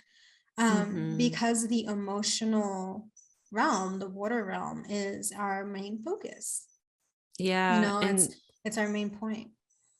And it just can take so long, perhaps a lifetime, to work through processing a lot of those emotions. And I think that's where you get the fallen, where the moon falls in Scorpio, is the moon's not trying to hold on to shit that long. You know, the moon is trying to process shit and move on, you know, like that's kind of part of what the moon does. It takes light, takes information, and disseminates it. When it gets into the realm of Mars's land, the swamp of Scorpio, the moon's like, God damn it, you know, like I'm gonna have to I'm stuck. sit with this shit. Yeah, it's like Mhm. being in quicksand in some instances. And I think the fact that, you know, Ari and I both have the Sun, Mars, Pluto, you have Mercury there too. It just like adds so much more depth and intensity to the Scorpio experience, that, you know, the Pluto aspect really adds compulsion and like this, I think, yeah, the compulsion's a good word. Obsession, it can definitely go there, especially, you I know, like to say as a teenage preoccupation. preoccupation. I like that. I like that. But what you were saying about like the weapon, what came to what I heard when you said that was like, yeah, you know, we are so tender because it's like, what are you protecting? You know, you're protecting something, you know. Mhm. And yeah, and with that, I think when I think of Mars and Mars and Scorpio, Mars rulership over Scorpio, this water, you know, this dark, swampy water kingdom, marshy water kingdom is like you're protecting all of this, but at the same time, in order to survive and do that protecting of an environment like that, you have to have a lot of bravery. And so Mars in Scorpio makes me think a lot of emotional bravery and like this willingness to kind of go into the swamp and like just like experience difficult emotions. You know, I feel like there is a compulsion towards that in a lot of ways too for Scorpio, because I don't know about you, but I kind of sometimes have this like I have an approach towards like love and relationships especially, but I think life in general around like, well, like let's just, you know, this might hurt in the end, but like let's just try it out, you know, like it's like for me, I feel like it's a bravery to just like go there. And whether it's like a short-term situation where it's like in a conversation with someone, or if it's like a relationship, it's like let's why are we dancing around the surface, you know, like let's dive in, let's see what's let's see what this is all about, you know. But I think that that's the Martian quality of in some cases impulse, just being impulsive, but just again that like courage and that bravery to just like do the thing and sort of, you know, bite your lip and go for it, or just, you know, puncture, you know, or like you just do the thing. Popping people's bubbles. Yeah, popping people's bubbles. Yeah. Yeah. I mean, if the moon is responsive, Mars is reactive, which is why the moon isn't as effective on a like conceptual standpoint in Scorpio. Because to have a reactive moon is to, you know, be really, really raw all the time. Yeah, and they're, you know, not to create a binary between responsive and reactive, but just for the sake of this conversation, like where Cancer can be responsive, Scorpio's reactive. You know, Cancer's going to respond maybe in their own time, maybe they'll circle back. Scorpio's like, what the fuck, you know? And as a fifth sign, it might also take time depending on the situation, but there's this intolerance for bullshit and this intolerance for wasting time. And I think efficient is one of the words that doesn't get associated with Scorpio enough. Mars can be incredibly efficient. Hell yeah. You know, Mars gets things done. You know, the manner and the texture in which that happens depends on the condition of Mars, but Mars and Scorpio definitely get shit done. I mean, and well, I know we have a difference in you're a day chart, I'm a night chart. Yeah, there's like this, like something's always getting done, and because it's a water sign, like something like internal is always getting done. You know, it's like a car wash. I feel like it's like a Mars and Scorpio energy, like going through the internal car wash or an internal loofah scrub. And what's so fascinating is that, and I, you know, if I wasn't clear enough, I'm going to be saying mostly positive things about Scorpio just to contradict to the mostly negative things about Scorpio that are out there. But there's this reliance on Scorpio, you know, and I think all the fifth signs experience this in some sense, but there's this reliance on them because of their stability and because of their reliability and because of their loyalty. And Scorpio is one of those signs that I think gets relied on to get things done, to be that nocturnal Mars that's like strategizing and has everything on point and is like 10 steps ahead of everyone. And, you know, that's been my experience in like all my workplaces. Like I was like so quickly promoted through everything because I was always in that Mars role, but not in the way that perhaps Mars and Aries would be, you know, where it's like dominating, but just like so behind the scenes and like every base covered. And I think that's one of the entry points for Scorpio to experience resentment. That's distinct from having resentment of others projected onto them. Like this dependence that other people have on Scorpio to do that emotional bravery, to carry that kind of torch into the darkness, into the marsh, into the wetlands, into the swamp. And there's this theme of reciprocity that comes up with Scorpio. I think partially due to its opposition with Taurus, which is a Venus rule sign, but also because of the nature of how much Scorpio does give. You know, I think all the water signs are incredibly generous. They really are, and incredibly compassionate. And compassion is to, like, another like phraseology for compassion is generosity of spirit.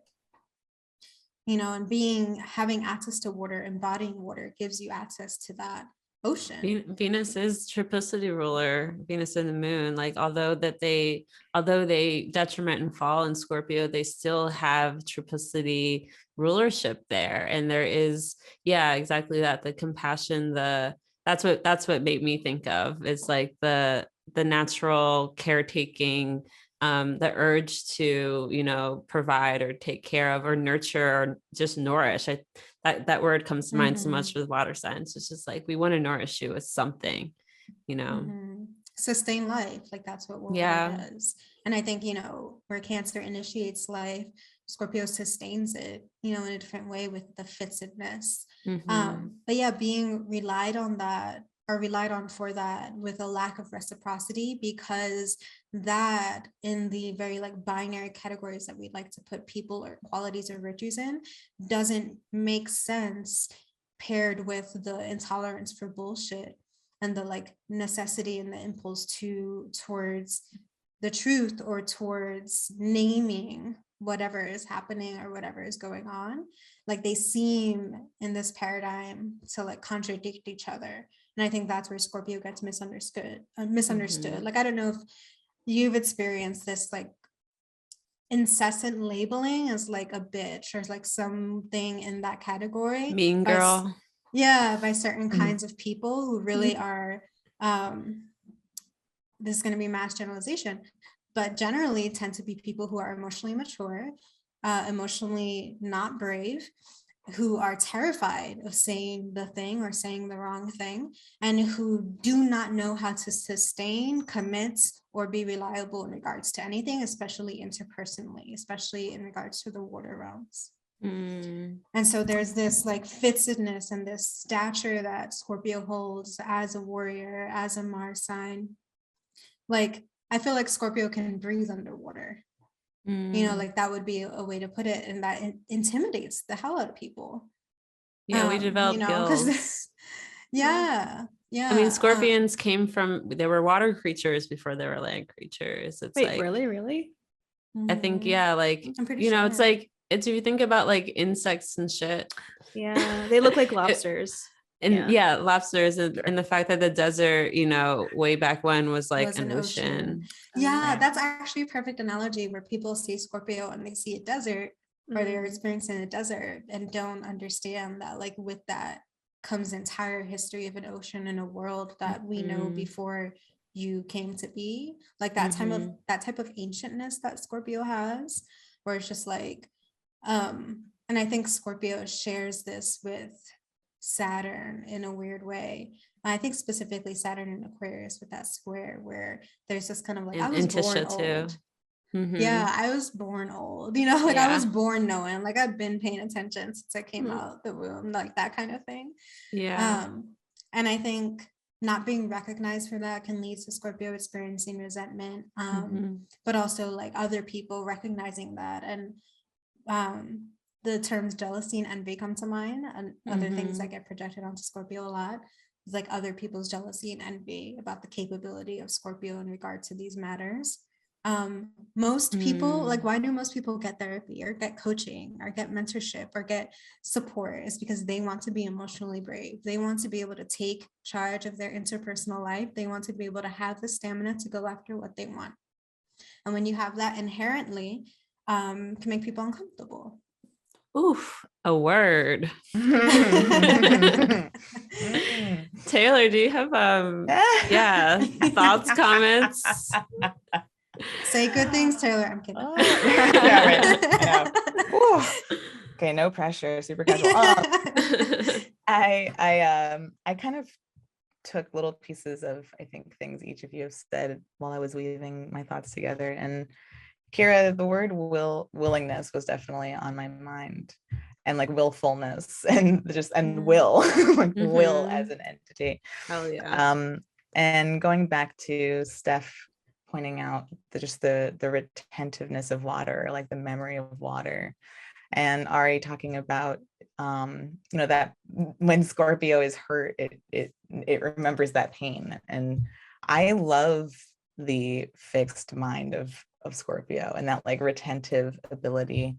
It feels very much like I have been down these roads and those roads do not go anywhere. I will always remember that. I remember what works. I remember what clicks. I remember like all of the little nooks and crannies of what I've experienced. And Ari, you said efficiency. And like, I think that Scorpio is extremely efficient because it can remember so much and it's able to act from instinct in that way.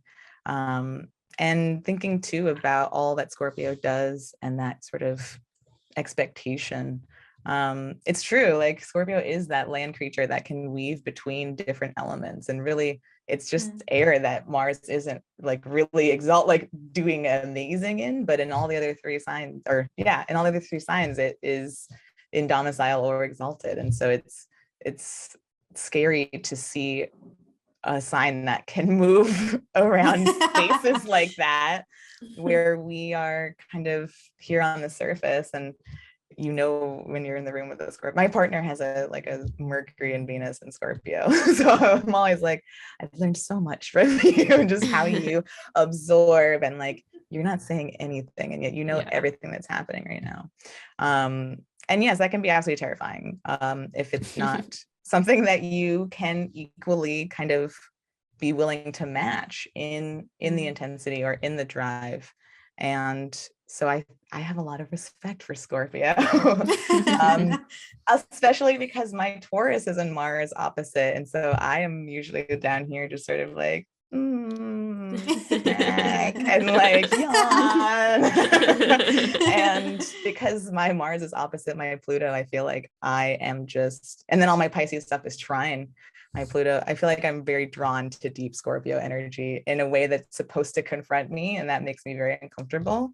And that really made me think about what you were saying, Ari, about the projection that we put onto Scorpios, because that is very real. There's definitely like because I know your skills or your power, I'm sort of always like, no, that must be, you did that, or like, I'm feeling this way because of something you remember, and that threatens me. Like that. Whoa, hold on. I'm just like dying laughing when you said that, because that's been something that's come up in my relationships a lot. Like if I point something out, like, and I wait until it's a pattern. I'm not like, oh, you did this one time, like that's not part of the strategy. I wait until it's a pattern. Yeah. I love that. And I'm like, here's the pattern. And in the past, people have been like, why are you bringing that up? Like exactly what you just said. And I'm like, because this is what's going on. Yeah. Right. But you said something, Kirah, about like, how dare you notice me? Yes. I don't know, we're in a relationship. But like the ability to cut, and what you were saying, Taylor, about the efficiency and like the retentiveness that leads to efficiency and the memory that leads to it, but also that Mars ability to cut. you know, and maybe in water or in a nocturnal sign, it seems like an undercut, but it's really like if you want to eradicate something, you need to cut it at the root, not like at the surface or prune it or good, you know, you need to go at the root. And it makes me think of like one of the things I have said in the past to partners and friends and just like in general is that like I'm very skilled at walking away. Like the one thing I'm not afraid to do is to walk the fuck away. Hell yeah. Because I'm not interested in wasting my time. That reminds me, like, that makes me think about how Scorpio is often associated with this idea of transformation, which tends to come from the idea that Pluto rules Scorpio. And the way I see it, I'm like, again, we're not giving Mars its cred, you know, Mars transforms shit. It just transforms shit through cutting it or burning it or severing it, right? Like that's still transformation, is letting go of things and letting things decay, you know, letting things run their course and having the emotional bravery to say goodbye and to let go. At the same time, Scorpio can often show up as this retentive, I mean, all fixed signs kind of have this, but retaining and having that fear around letting things go, which I see a lot. I'm like thinking about a family member and, you know, who has a huge Scorpio stellium and their partner is also a Scorpio. And I'm like, how are y'all still together? But they have like, you know, and they got remarried, like not remarried, but they renewed their vows. And like, it's like, wow, after all that shit, you actually stayed together. And, you know, that's like, of course, two Scorpios, you know, like they will stick it out. And so that retentive quality is a big part of it too. But I just wanted to give Mars its credit, you know, Mars transmutation. Transmutation, which is exactly. different than transformation. I like that. Transformation is taking something's form and making it into a different form. Mm-hmm. And transmutation is a little more of a chemical process. Like transmutation is specifically what's applied when turning lead into gold versus like a dragonfly, you know, coming out of its larvae state. Like that's transformation. Transmutation is like, this is something and then we're making it something entirely different, you know, whereas transformation is like a dragonfly is still can be traced back to its origins. Right. That reminds me of like kind of soaking in a swamp and like, you know, like just that long process of like, that's where you like to take your hot baths. Yeah. I have a lot of like not swamp fantasy, but like wetlands. Like I just feel like thinking about those type of environments just makes me feel like, there's just a richness and depth to it. The soil there is super rich. Like so much Exactly. farmland was wetlands that were converted into farmland. Steph, I'd love to hear your thoughts about Scorpio.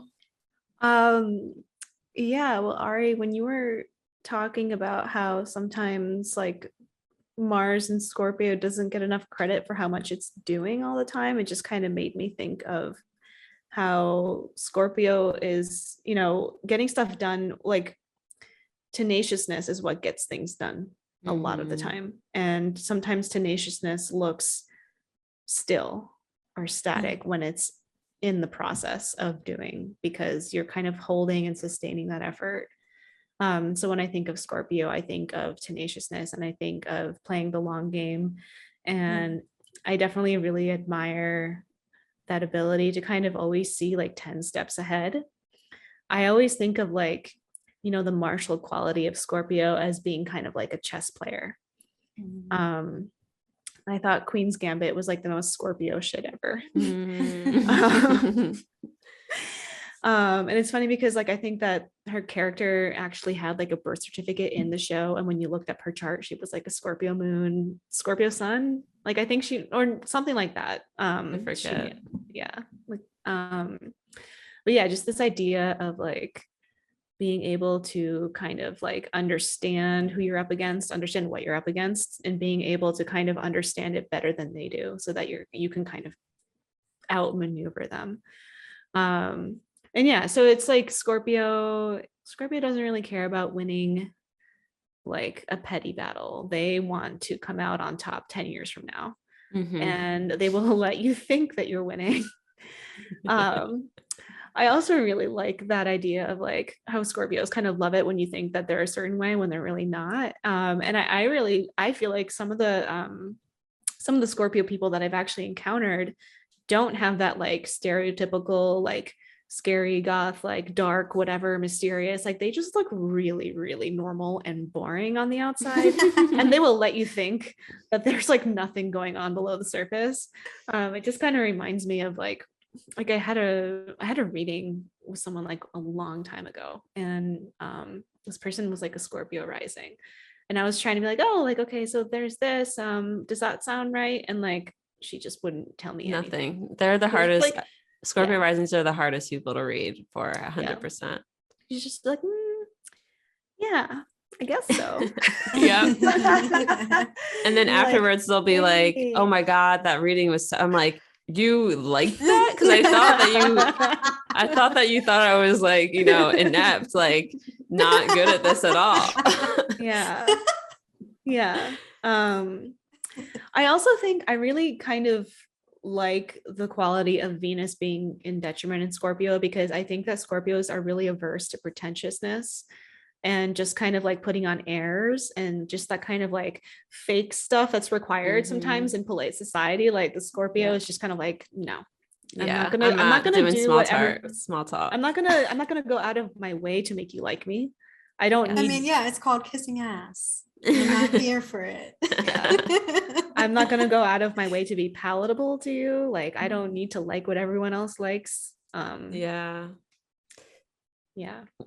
It's so funny you say that, because I was just tweeting today. I was like, a lot of y'all like, I love how we wax poetic on Twitter and like social media. And I was like, but how do y'all talk in real life? Because like, just get to the damn point. Like, you're not going to use your cool poetic philosopher kid card, you that know? part. Yeah. I was Yeah. literally talking about that today. Yeah. Oh, go ahead. Oh yeah. I was just gonna add that I seem to attract a lot of Moon Pluto people in Scorpio, probably because I'm also a Moon Pluto person. I just have the opposition.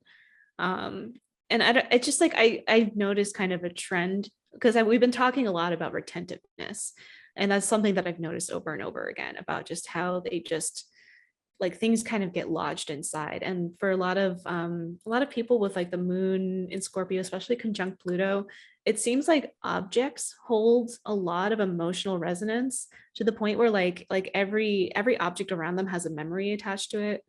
And if it's like a painful memory, they sometimes like can't have that thing in the room. I thought that was just like an everybody thing. You're like, oh, that's me. I like Okay. throwing so many things out. I like take like residues of my lovers to the river, and I like throw. Yeah, I'm a weirdo that loves to keep stuff even from people that I don't have. Yeah, I'm weird like that. I always thought that was a Cancer thing. I think it's a second house moon thing for me. Shit.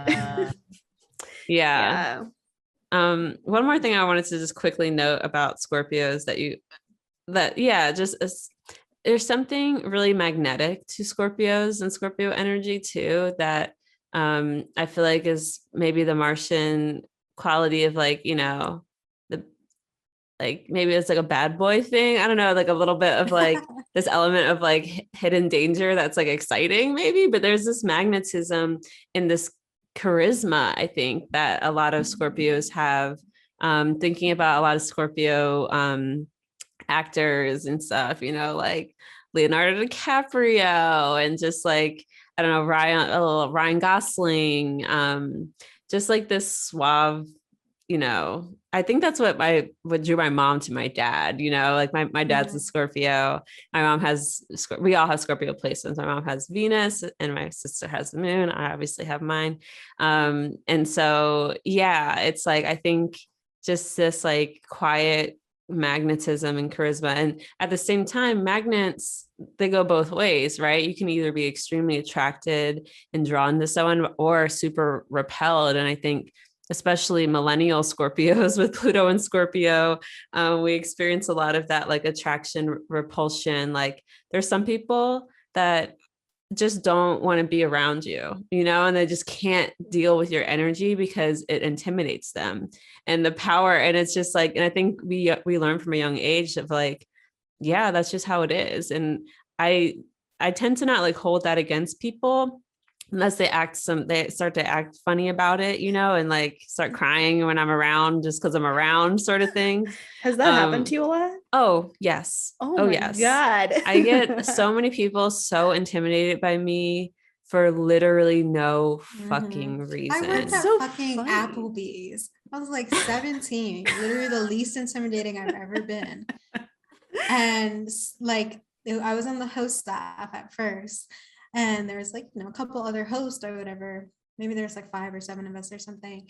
And literally like 5 out of 7 of them were like, I was so scared to talk to you when I first met you because I thought you hated me and I thought you were a bitch. I thought that since I was a kid. Where is this coming from? Yeah, I had Like, a girl you literally literally see me smiling all day. I'm a fucking host at Applebee's. I don't understand. I had a girl literally tell me that, like, yeah, she's like, I thought you were gonna be a bitch because you're a pretty Black girl, and like I was like, excuse me, like you just thought that, like that's or like getting Mean Girls spicy, like that's No. the thing from it. Like Mean Girls isn't you're real spicy. life. But yeah, it's a thing. I think we just I think I've gotten used to people just like acting funny, and acting a certain way, and it's like, what I get happens it. with still water? What happens with fixed water? You can see your own reflection the clearest. Very clearly. And like that's one of the ways that I That understand it. It's like fucking it's part. not Damn, Ari. it's not Okay. so, like you're gonna see what you're afraid of, or you're gonna see what's possible for you too, right? Like I think like you're saying with the magnetism, it's either repelling in the way that like you're seeing what you're afraid of, or it's magnetic in the way that you're like, oh, that's inspiring. Like how many times have you gotten called inspiring, Kirah? It's just like just because of how you're being. And also it gives you a sense of your own magnetism when you feel the pull of another, it kind of it's okay. Let's and a malefic queen. that part. Let's talk about Pisces. We went really cool deep down a little. Yes. Which literally I think that like I always say, if it wasn't for my Pisces rising, no one would like me. Sometimes I think that about my Pisces moon. Yeah, it's like it cools because we went really deep, and now let's go vast. Now let's spread out and talk about the sea of Pisces. Taylor. That's really perfect because when I started understanding astrology, and of course, like starting with your sun sign and learning about, rising signs are a thing, I started joking like my Capricorn rising is the only reason I'm still like here and sane and like grounded, because my Pisces is just like, wee. Pisces, what is it to be a Pisces? When I think about this journey, I think so much about, we started off talking about how Cancer is like the sort of origin of life and like the starting point, and like Pisces is like the end. Pisces is like, and then everything else. And what does it all mean? And so I think about having been a young Pisces and really malleable by my environment. And a lot of Pisces stereotypes are about being sad, being sad, and like not really having any sense of grounding, and not really, being really spacey. And I think that that's not untrue to some degree, but I feel like so much of being a kid Pisces was kind of this feeling of familiarity, almost of like, I've been these things, or like, I know what that's like, and not having any real basis for that, being a kid, why would you know that?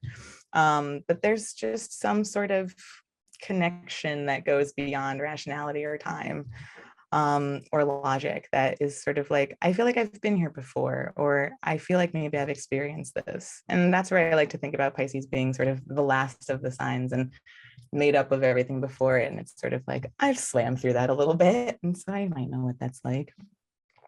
So I think growing older as a Pisces has been very much about learning boundaries. And there is a lot of emotionality.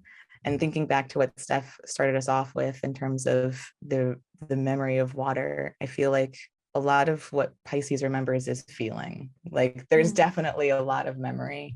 And a lot of it is based around moments that are like deeply emotional or deeply moving, and really shaping how you move through things from that place, which can be beautiful and can be really can go a different way. It can go a much more sort of devastating way. There is a lot of openness. We're not Scorpio where there's boundaries. We're not Cancer where there's boundaries.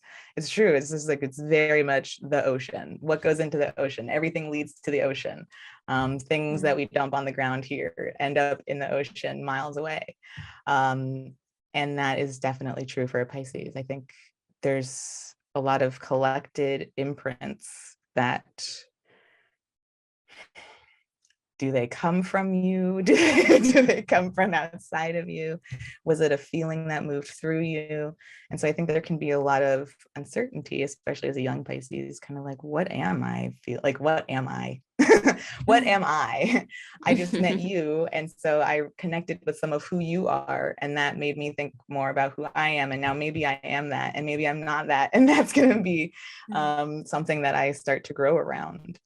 And being an older Pisces, maybe understanding some more of that Capricorn rising, and also similar to Scorpio, that kind of like, I've been here before and it felt this way and I didn't like it. So maybe I'm learning how to kind of self-contain, even though we've addressed that water can't really be contained. Or even the sense of containment, knowing that that's false, but sort of knowing that you still are in a body. There's just something so surreal about being Pisces, and recognizing that you are endless and that you are inevitably moved by the things around you, imprinted and impressed by sort of every environment you walk through, and sort of developing a filtration system. I think that's where like that intuition of Pisces is sort of like, it can be really great and really strong when there's an effort made to use that filter, because it's very easy to become that ocean that is the ocean now, that is full of all of our human trash. And as Ari was pointing out, we take the water for granted. And so it can be very easy to be so impressed and moved by the various pieces of information that you pick up as a Pisces, and to have to develop that practice of filtration. Is this me? Is this you? Can I do something with this? Can I actually impact this? There's a desire to like solve something, being the mutable. Like, I want to bring this to some sort of culmination. I want to make meaning of this. And there's so many things in this world that don't have meaning, or that are so inverted, we'll say that. And that kind of adds to the sense of surrealness of being a Pisces, knowing that like how things should be is not what's happening. It's like not what's here. And so I both exist here and also in this dream world where I'm constantly sort of imagining what the world might be like, and that's being informed by who I'm meeting and what kind of environments I'm moving through. And when I engage in my filtration system and I clean out sort of all of this, I can actually decide what it is I'm able to commit my feelings and my energy and my empathy and my compassion to, and what can be saved in that sort of classically Pisces way. There is, yes, perhaps the stereotypical tendency to want to martyr. And I think that's in response to feeling helpless in the world that we live in, and the emotional connection to the people we, again, like encounter, and what we kind of know instinctively or intuitively or emotionally what should be, and seeing all that isn't and all that hasn't come to be, I think can be very overwhelming. So Pisces do need those boundaries. We do need those crab shells, and they're more learned. It's definitely something that has to be practiced. In the way that Scorpio's retentive and can say, I'm not going to go that way again, like I'm going to cut out that path, I think Pisces might be like, but are you sure? But like maybe this time something better would happen. And that can be, that can be good or bad, really depending. Yes. So I feel think like that's like the Jupiter optimism part and like the ability to see the potential in everything. Yeah. You know, it's that is like literally my business name. It's like so much potential because it's just like we can do something. You do have Jupiter in Pisces. Yeah. Conjunct my moon, which like Jupiter has no business talking to my moon like that. But my moon is trying to get things done over here. And Jupiter's like, what about this? What about this thing? What about that thing? That could be cool. So yeah, I think there is grief. There's grief in Piscesness because the dream is so rarely what is tangibly in front of us, but there's also so much joy in discovering the spaces in which we can create whatever it is that we are connected to. And definitely needing a retreat, like kind of needing to be in that ocean for a bit to reconnect with the self and who am I and all of this and what can I sift through this and sort of figure out what's here for me. I can't fix everything. I think that's a very Pisces statement to come to. It's like, I can't Saturn, be everything. Saturn and Pisces, listen closely to that one. And that's something I've written about for them. It's like I think that's going to be a big part of their Saturn returns is like, you really can't, I mean, it's a big part of all of our Saturn returns, I feel, but like, especially the Saturn and Pisces generation who deeply craves to be able to solve or heal the world. And it's like, you can't, babe, you can't. Right. And I think ego can be hard there because it's this sort of like, I have to be, I'm going to try to save everything and like save everyone. And like, I'm not worth anything if I can't save all of the things outside of me. And it's like, no, like that is so romantic, but like, that is not. And it's like, we're saying this because we've been there hard. Like people with Pisces planets. I mean, that was like Neptune transit to my ascendant was like a big part of that too. And I think that's like a big part of Pisces in general. Like you kind of mentioned the martyrdom piece, but it's like we like being kind of an embodiment of the vastness of all that is, and that which connects everything, that water, that feeling, that emotion that connects all that is. It's like we can sometimes be, by we I just mean Pisces, Pisces archetype,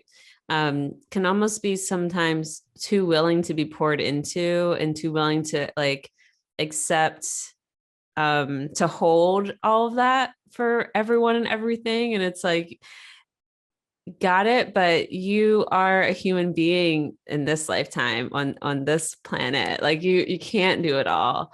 And I think that the limitations of embodiment and incarnation is like something that Pisces, like that's part of the Pisces experience, that is such a struggle, I think, is because it's like we just feel so deeply, and like it's sort of like that's the baseline, is like the sensitivity. And when I say sensitivity, I don't mean just feelings and emotions. I mean like on all levels, just being able to be affected and permeated by so much.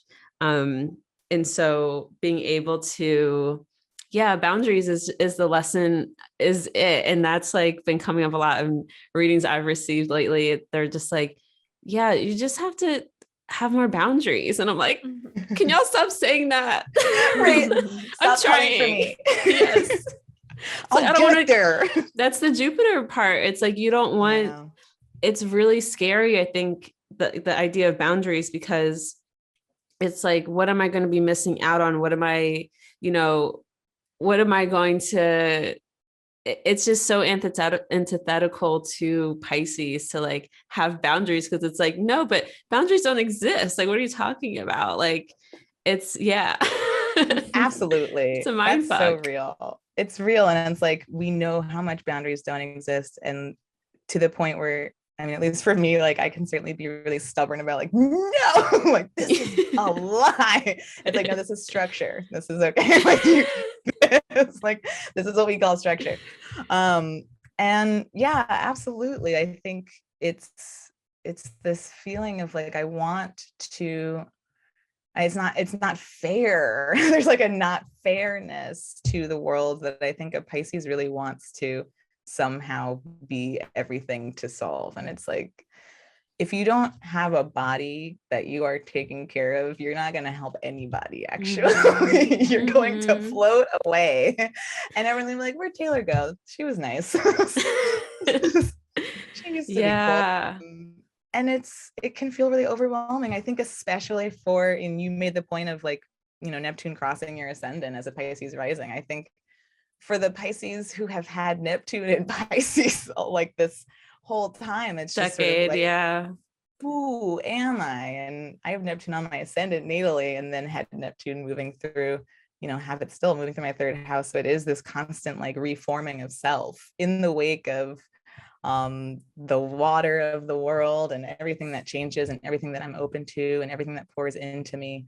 I'm also seeing it pour straight out of me, and I don't know what's mine. And at the end of this transit, like, what am I supposed to kind of claim as a sense of self, especially like a Neptune Sun transit? Just like, who am I supposed to be right now?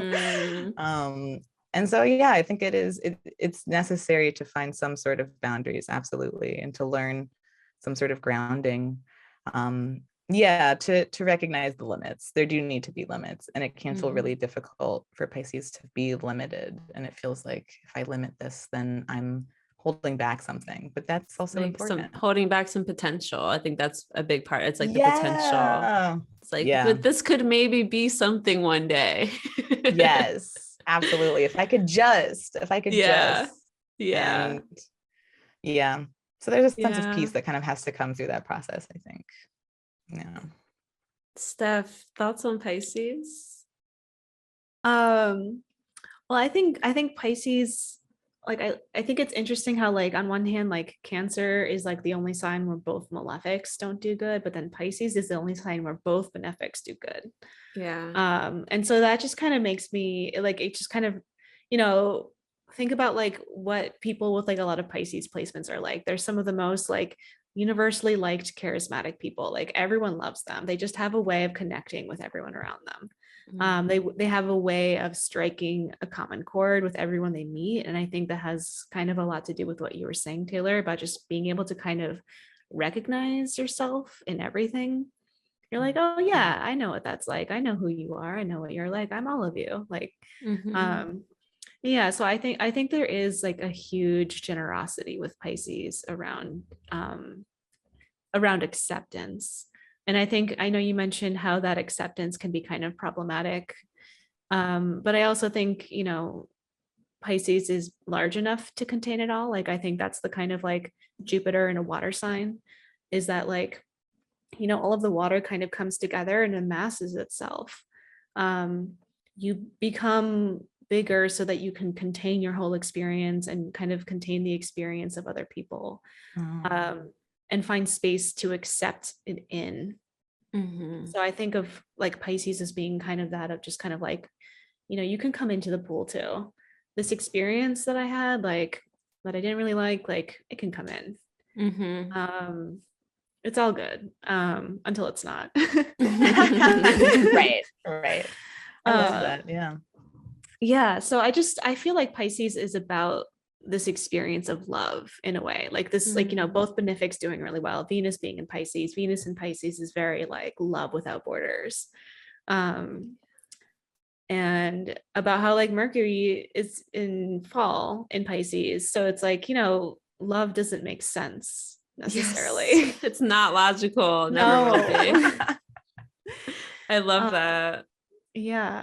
I'm trying to think of what other associations I have that weren't already like beautifully. Can I riff off of your just talking about Venus and Pisces? Because that's something I really wanted to talk about, was how Pisces is beautiful too. We have the benefics there, and Venus's exaltation rulership really adds this aesthetic quality to Pisces, where it's really is about the fantasy, especially, I think about Jupiter and Venus. Like, it's about like how great and beautiful life can be, the potential of beauty and of just, opportunity and abundance that is inherent in life. We have the really dark stuff and we have the really great stuff too. And I think Pisces is has that fantasy quality to it as well, especially again the aesthetic, because with fantasy comes like beauty in a lot of ways. Just how beautiful and lush life could really be. I wanted to speak to that, and then how that also lends itself to like you said, compassion, and just this ability to really not understand necessarily, but to have compassion and empathy in a way that I think is just really like baseline for a lot of Pisces. Yeah. I like that a lot. Yeah, absolutely. And I like, Steph, what you were saying about like you can come into the pool. This sort of like I felt all of it. I know I've thought about all of it.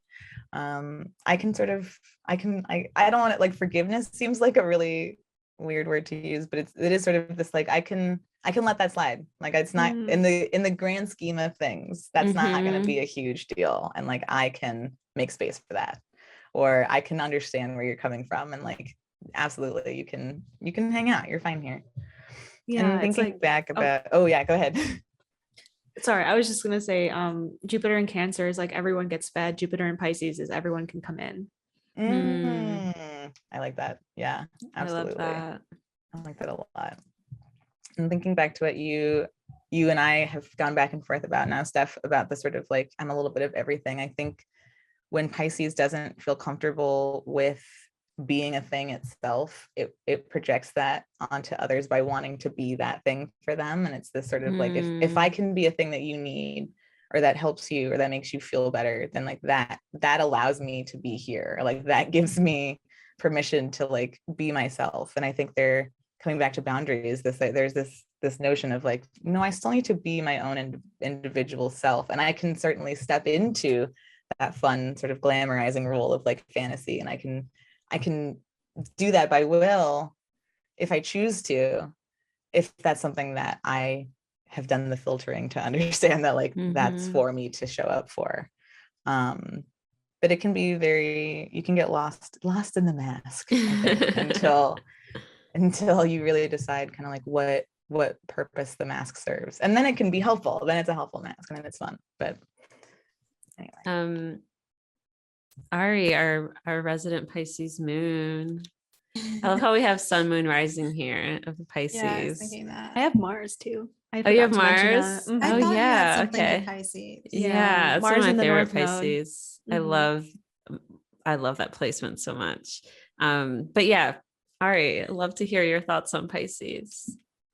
Yeah, it's a relevant topic as my cats are not getting along right now, and I want them to hear this message of unity. This like glamour is not a word that I often think of when I think of both benefics.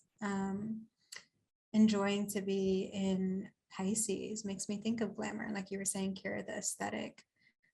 And aesthetic and glamour and fantasy, like all of these things are the embodiment of imagination.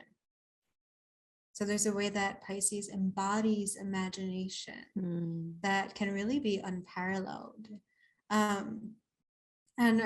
And yeah, I was totally dragged by all the like boundary talk and the wanting to give, like, externalize that compassion so much. And it's like, it took me so long to learn to internalize my compassion for myself. Like, I think that martyrdom, like you talked about, Taylor, is this concept of sacrifice, sacrificing the self, which is seen in our like Judeo-Christian puritanical ideological culture as a good thing, but can be extremely detrimental, and extremely harmful. And if you, I think there's this like virtuousness that this aforementioned culture has conditioned us with around being self-sacrificing, where it's like, oh, if I'm self-harming, that's better than harming other people. But if we really are to talk about the way that Pisces dissolves separations and shows us how, you know, all of it is constructed and can be deconstructed, then we have to talk about the way that self-harm is harming the entire organism. Like what you do to yourself, you do unto others. Whether that's like by bringing more of that into the atmosphere. I mean, I think Pisces is where we get really metaphysical, you know, Jupiter and Pisces, like the study of metaphysics, the principles of metaphysics, the philosophical schools of thought that are oriented around what is the central organizing principle of the multiverse, you know, of the water realm. And when it comes to the boundaries thing, like something that y'all made me think of is boundaries are seen when you're like deep in these Pisces waters as limitations, you know, like you're limiting what can be possible. But what if boundaries are, if you can think of boundaries as like what you're allowing to be possible, because there's this way that leaving so much room for possibility actualizes nothing. And I think that's where some of the yearning and the longing that Pisces experiences comes from, is just like this lack of container that makes nothing real, and therefore there's not that satisfaction of embodying imagination, which is what Pisces is here to do. I think especially the luminaries, you know, that embodiment thing. Yeah, and I think that, you know, my moon in Pisces is in the 8th house, and there's a way that like my limitless resource of compassion and forgiveness is a shared resource. And I think regardless of house placement, that's something that Pisces experiences. It's like whatever is in Pisces is this like shared, you know, Jupiter and Venus, this shared resource. And there's also this, like you mentioned, forgiveness, Taylor, and it makes me think of Carolyn Casey, also an astrologer, host of the Visionary Activist Show, talks about forgiveness as giving room for change. And like as a mutable sign, as an adaptable sign, like that's what Pisces is doing. Like, I'm going to give room that you might change, or this might change, or like change is inevitable. Like God is change. And I think what I love most about Pisces is how, whether it's conscious or not, whether it's articulated or not, which it often isn't, like, you know, nod to Mercury being in detriment there. Like there's this way that Pisces is such a like sensuous, like such a tangible reminder that each of us is a facet of the prism of God. You know, and I think that Pisces gets, you know, going back to projection, which is something like all water experiences. I mean, everyone experiences, but this like that naivete or gullibility or just this like impossibility that Pisces can have is really like, what that really is like, but we're God, you know, like Pisces is a psychedelic experience. Oh yeah. You know, Love and that. I think that like instead of shaming that, you know, just bringing in more of that Saturn, like bringing in more of that container so that you can grow and thrive and also overflow, you know, instead, because if you allow water to just pour and to just be, it's going to spread thin, and that happens to Pisces too. Like it gets so spread thin, but if it can be contained, it can be experienced as a waterfall or a fountain or Oh my you God. know, some kind of overflow. But yeah, but that sensitivity you talked about, Kirah, like there is that like, I am incarnate, I am alive, and I am immersed in this experience, and I feel every single aspect of it. You know, like that kind of, there's like this whimsicalness to Pisces that I think gives space for them to be underestimated, but they're actually like so deeply wise. You know, they're ruled by Jupiter. Like I think that's part, I love traditional rulership for Pisces, especially because it's like Jupiter is a wise guy, you know, Jupiter is like not fucking around really. Like Jupiter is asking some good questions, and moving towards the answers. And there's a seriousness to that, and a seriousness to Pisces that I think isn't seen because of the whimsical, but it makes me think of Tim Burton, or like Mr. McGorham's Wonder Emporium, or like any experience of films, song, media, art, performance that you've ever seen that has completely immersed you. Like, that's, if someone pulls that off, they've taken their craft very seriously.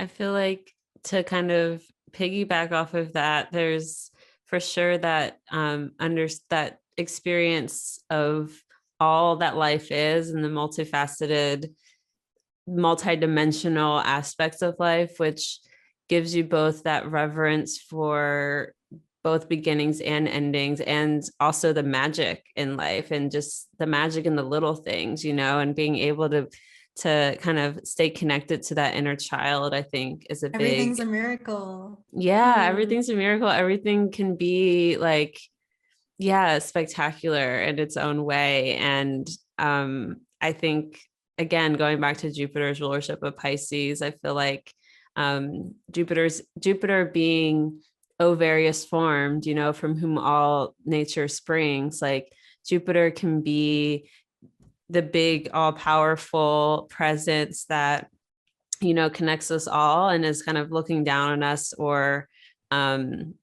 experiencing life in that, in the macro, but also can be, embodied by just a child, like playing with a caterpillar, you know what I mean? Like, and there's still so much wonder in both the macro and the micro that Jupiter can hold, that I think Pisces can really easily tap into. And with that, also thinking about Jupiter and Pisces association with religion, or just spirituality and belief, and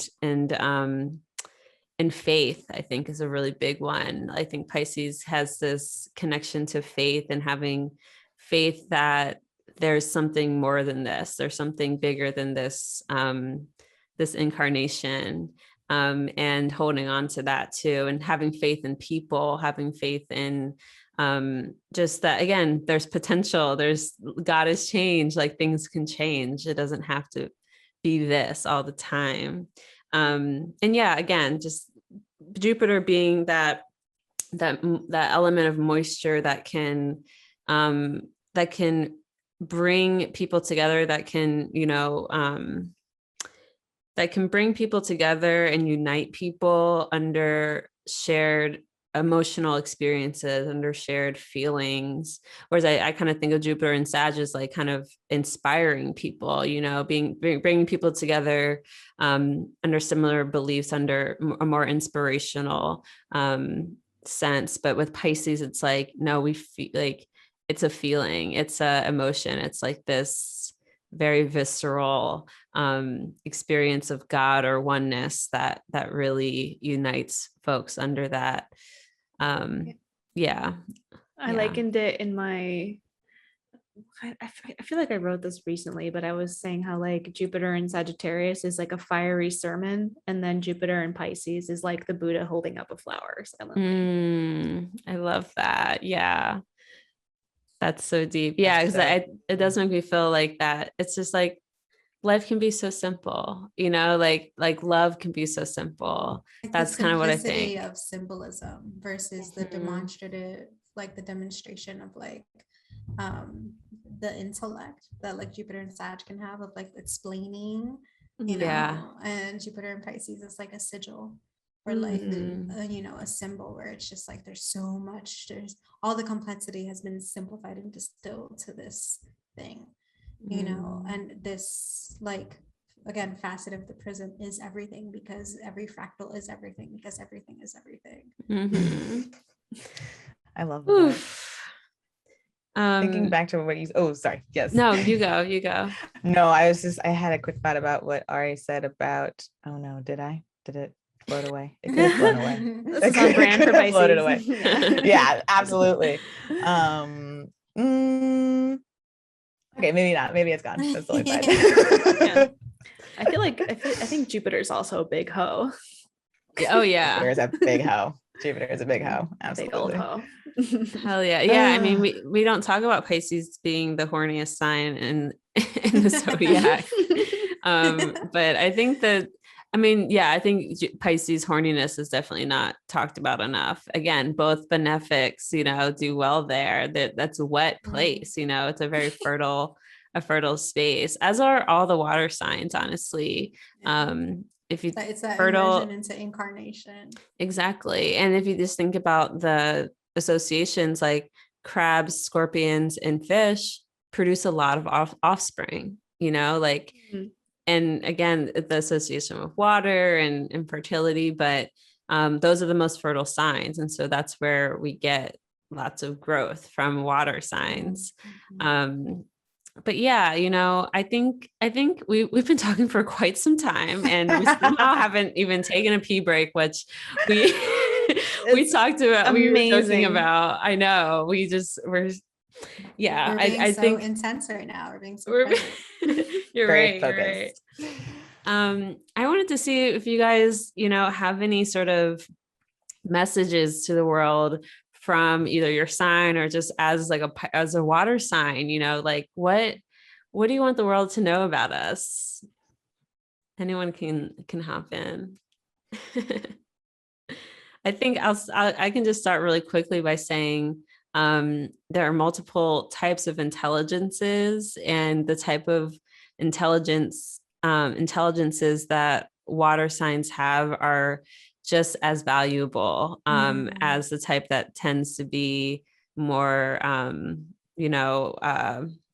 valued in our society. And by that, I mean like emotional intelligence is really important, and I think should be more well regarded, just again in our society, because yeah, it's a big one. That's my thing.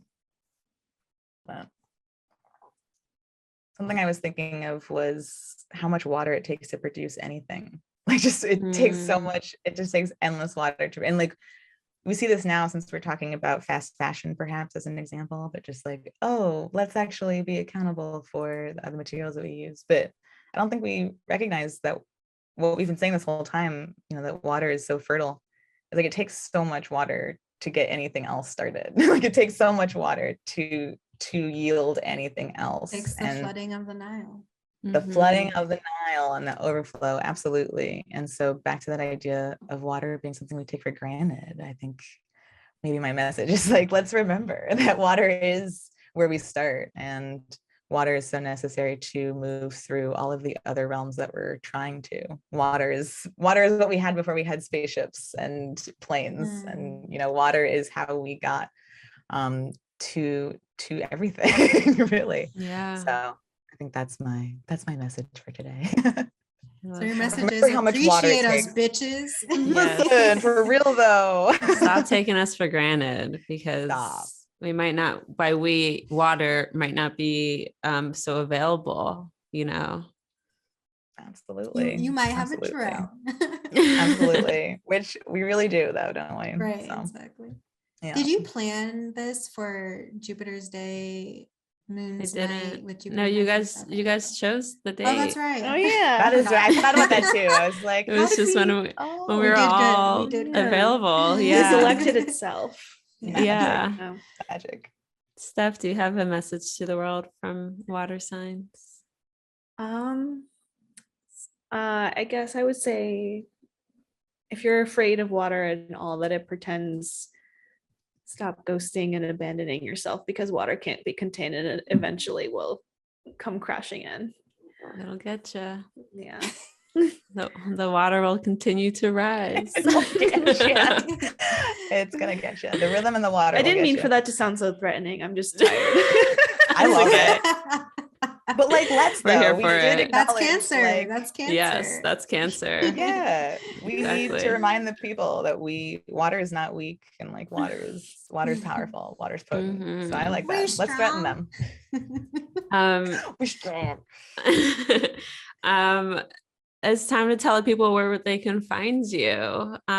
Steph, do you want to go first? Yeah, so since this is airing after my name change, you can find me at Lady Kazemi. That's my Twitter and Instagram, and then the website is ladykazemi.com. Yeah, I mean, like I used to go as the Daily Hunch. That's where a lot of my like pre-existing stuff can be found.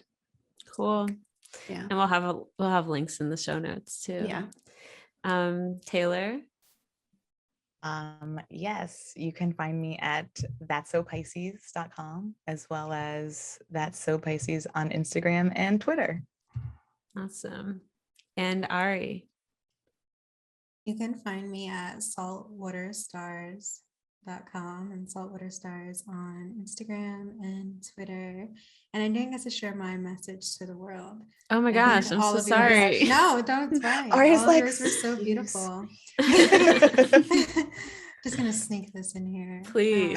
But I just wanted to say that as we've discussed so beautifully, water is the beginning of everything.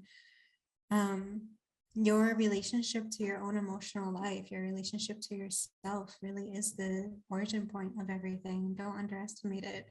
Don't underestimate yourself. And starting there will bring you the most generative, prolific, beautiful, unimaginable results. Beautiful. Thank you so much love for it. sharing that.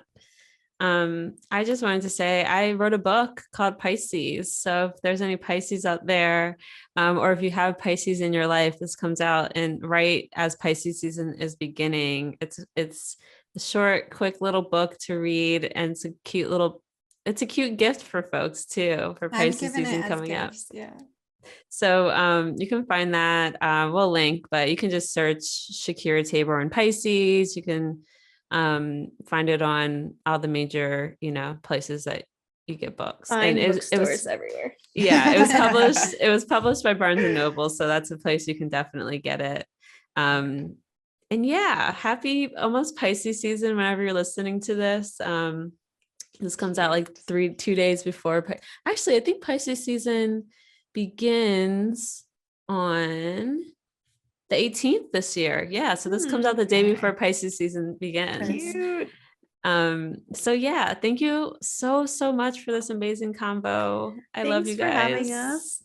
So Thank fun. you It's so great. much. This was very nourishing. Absolutely. Awesome. I'm glad to hear Absolutely. Especially during Alright. this very dry, brittle, like isolation winter. it. True. Yeah, we needed it. All right.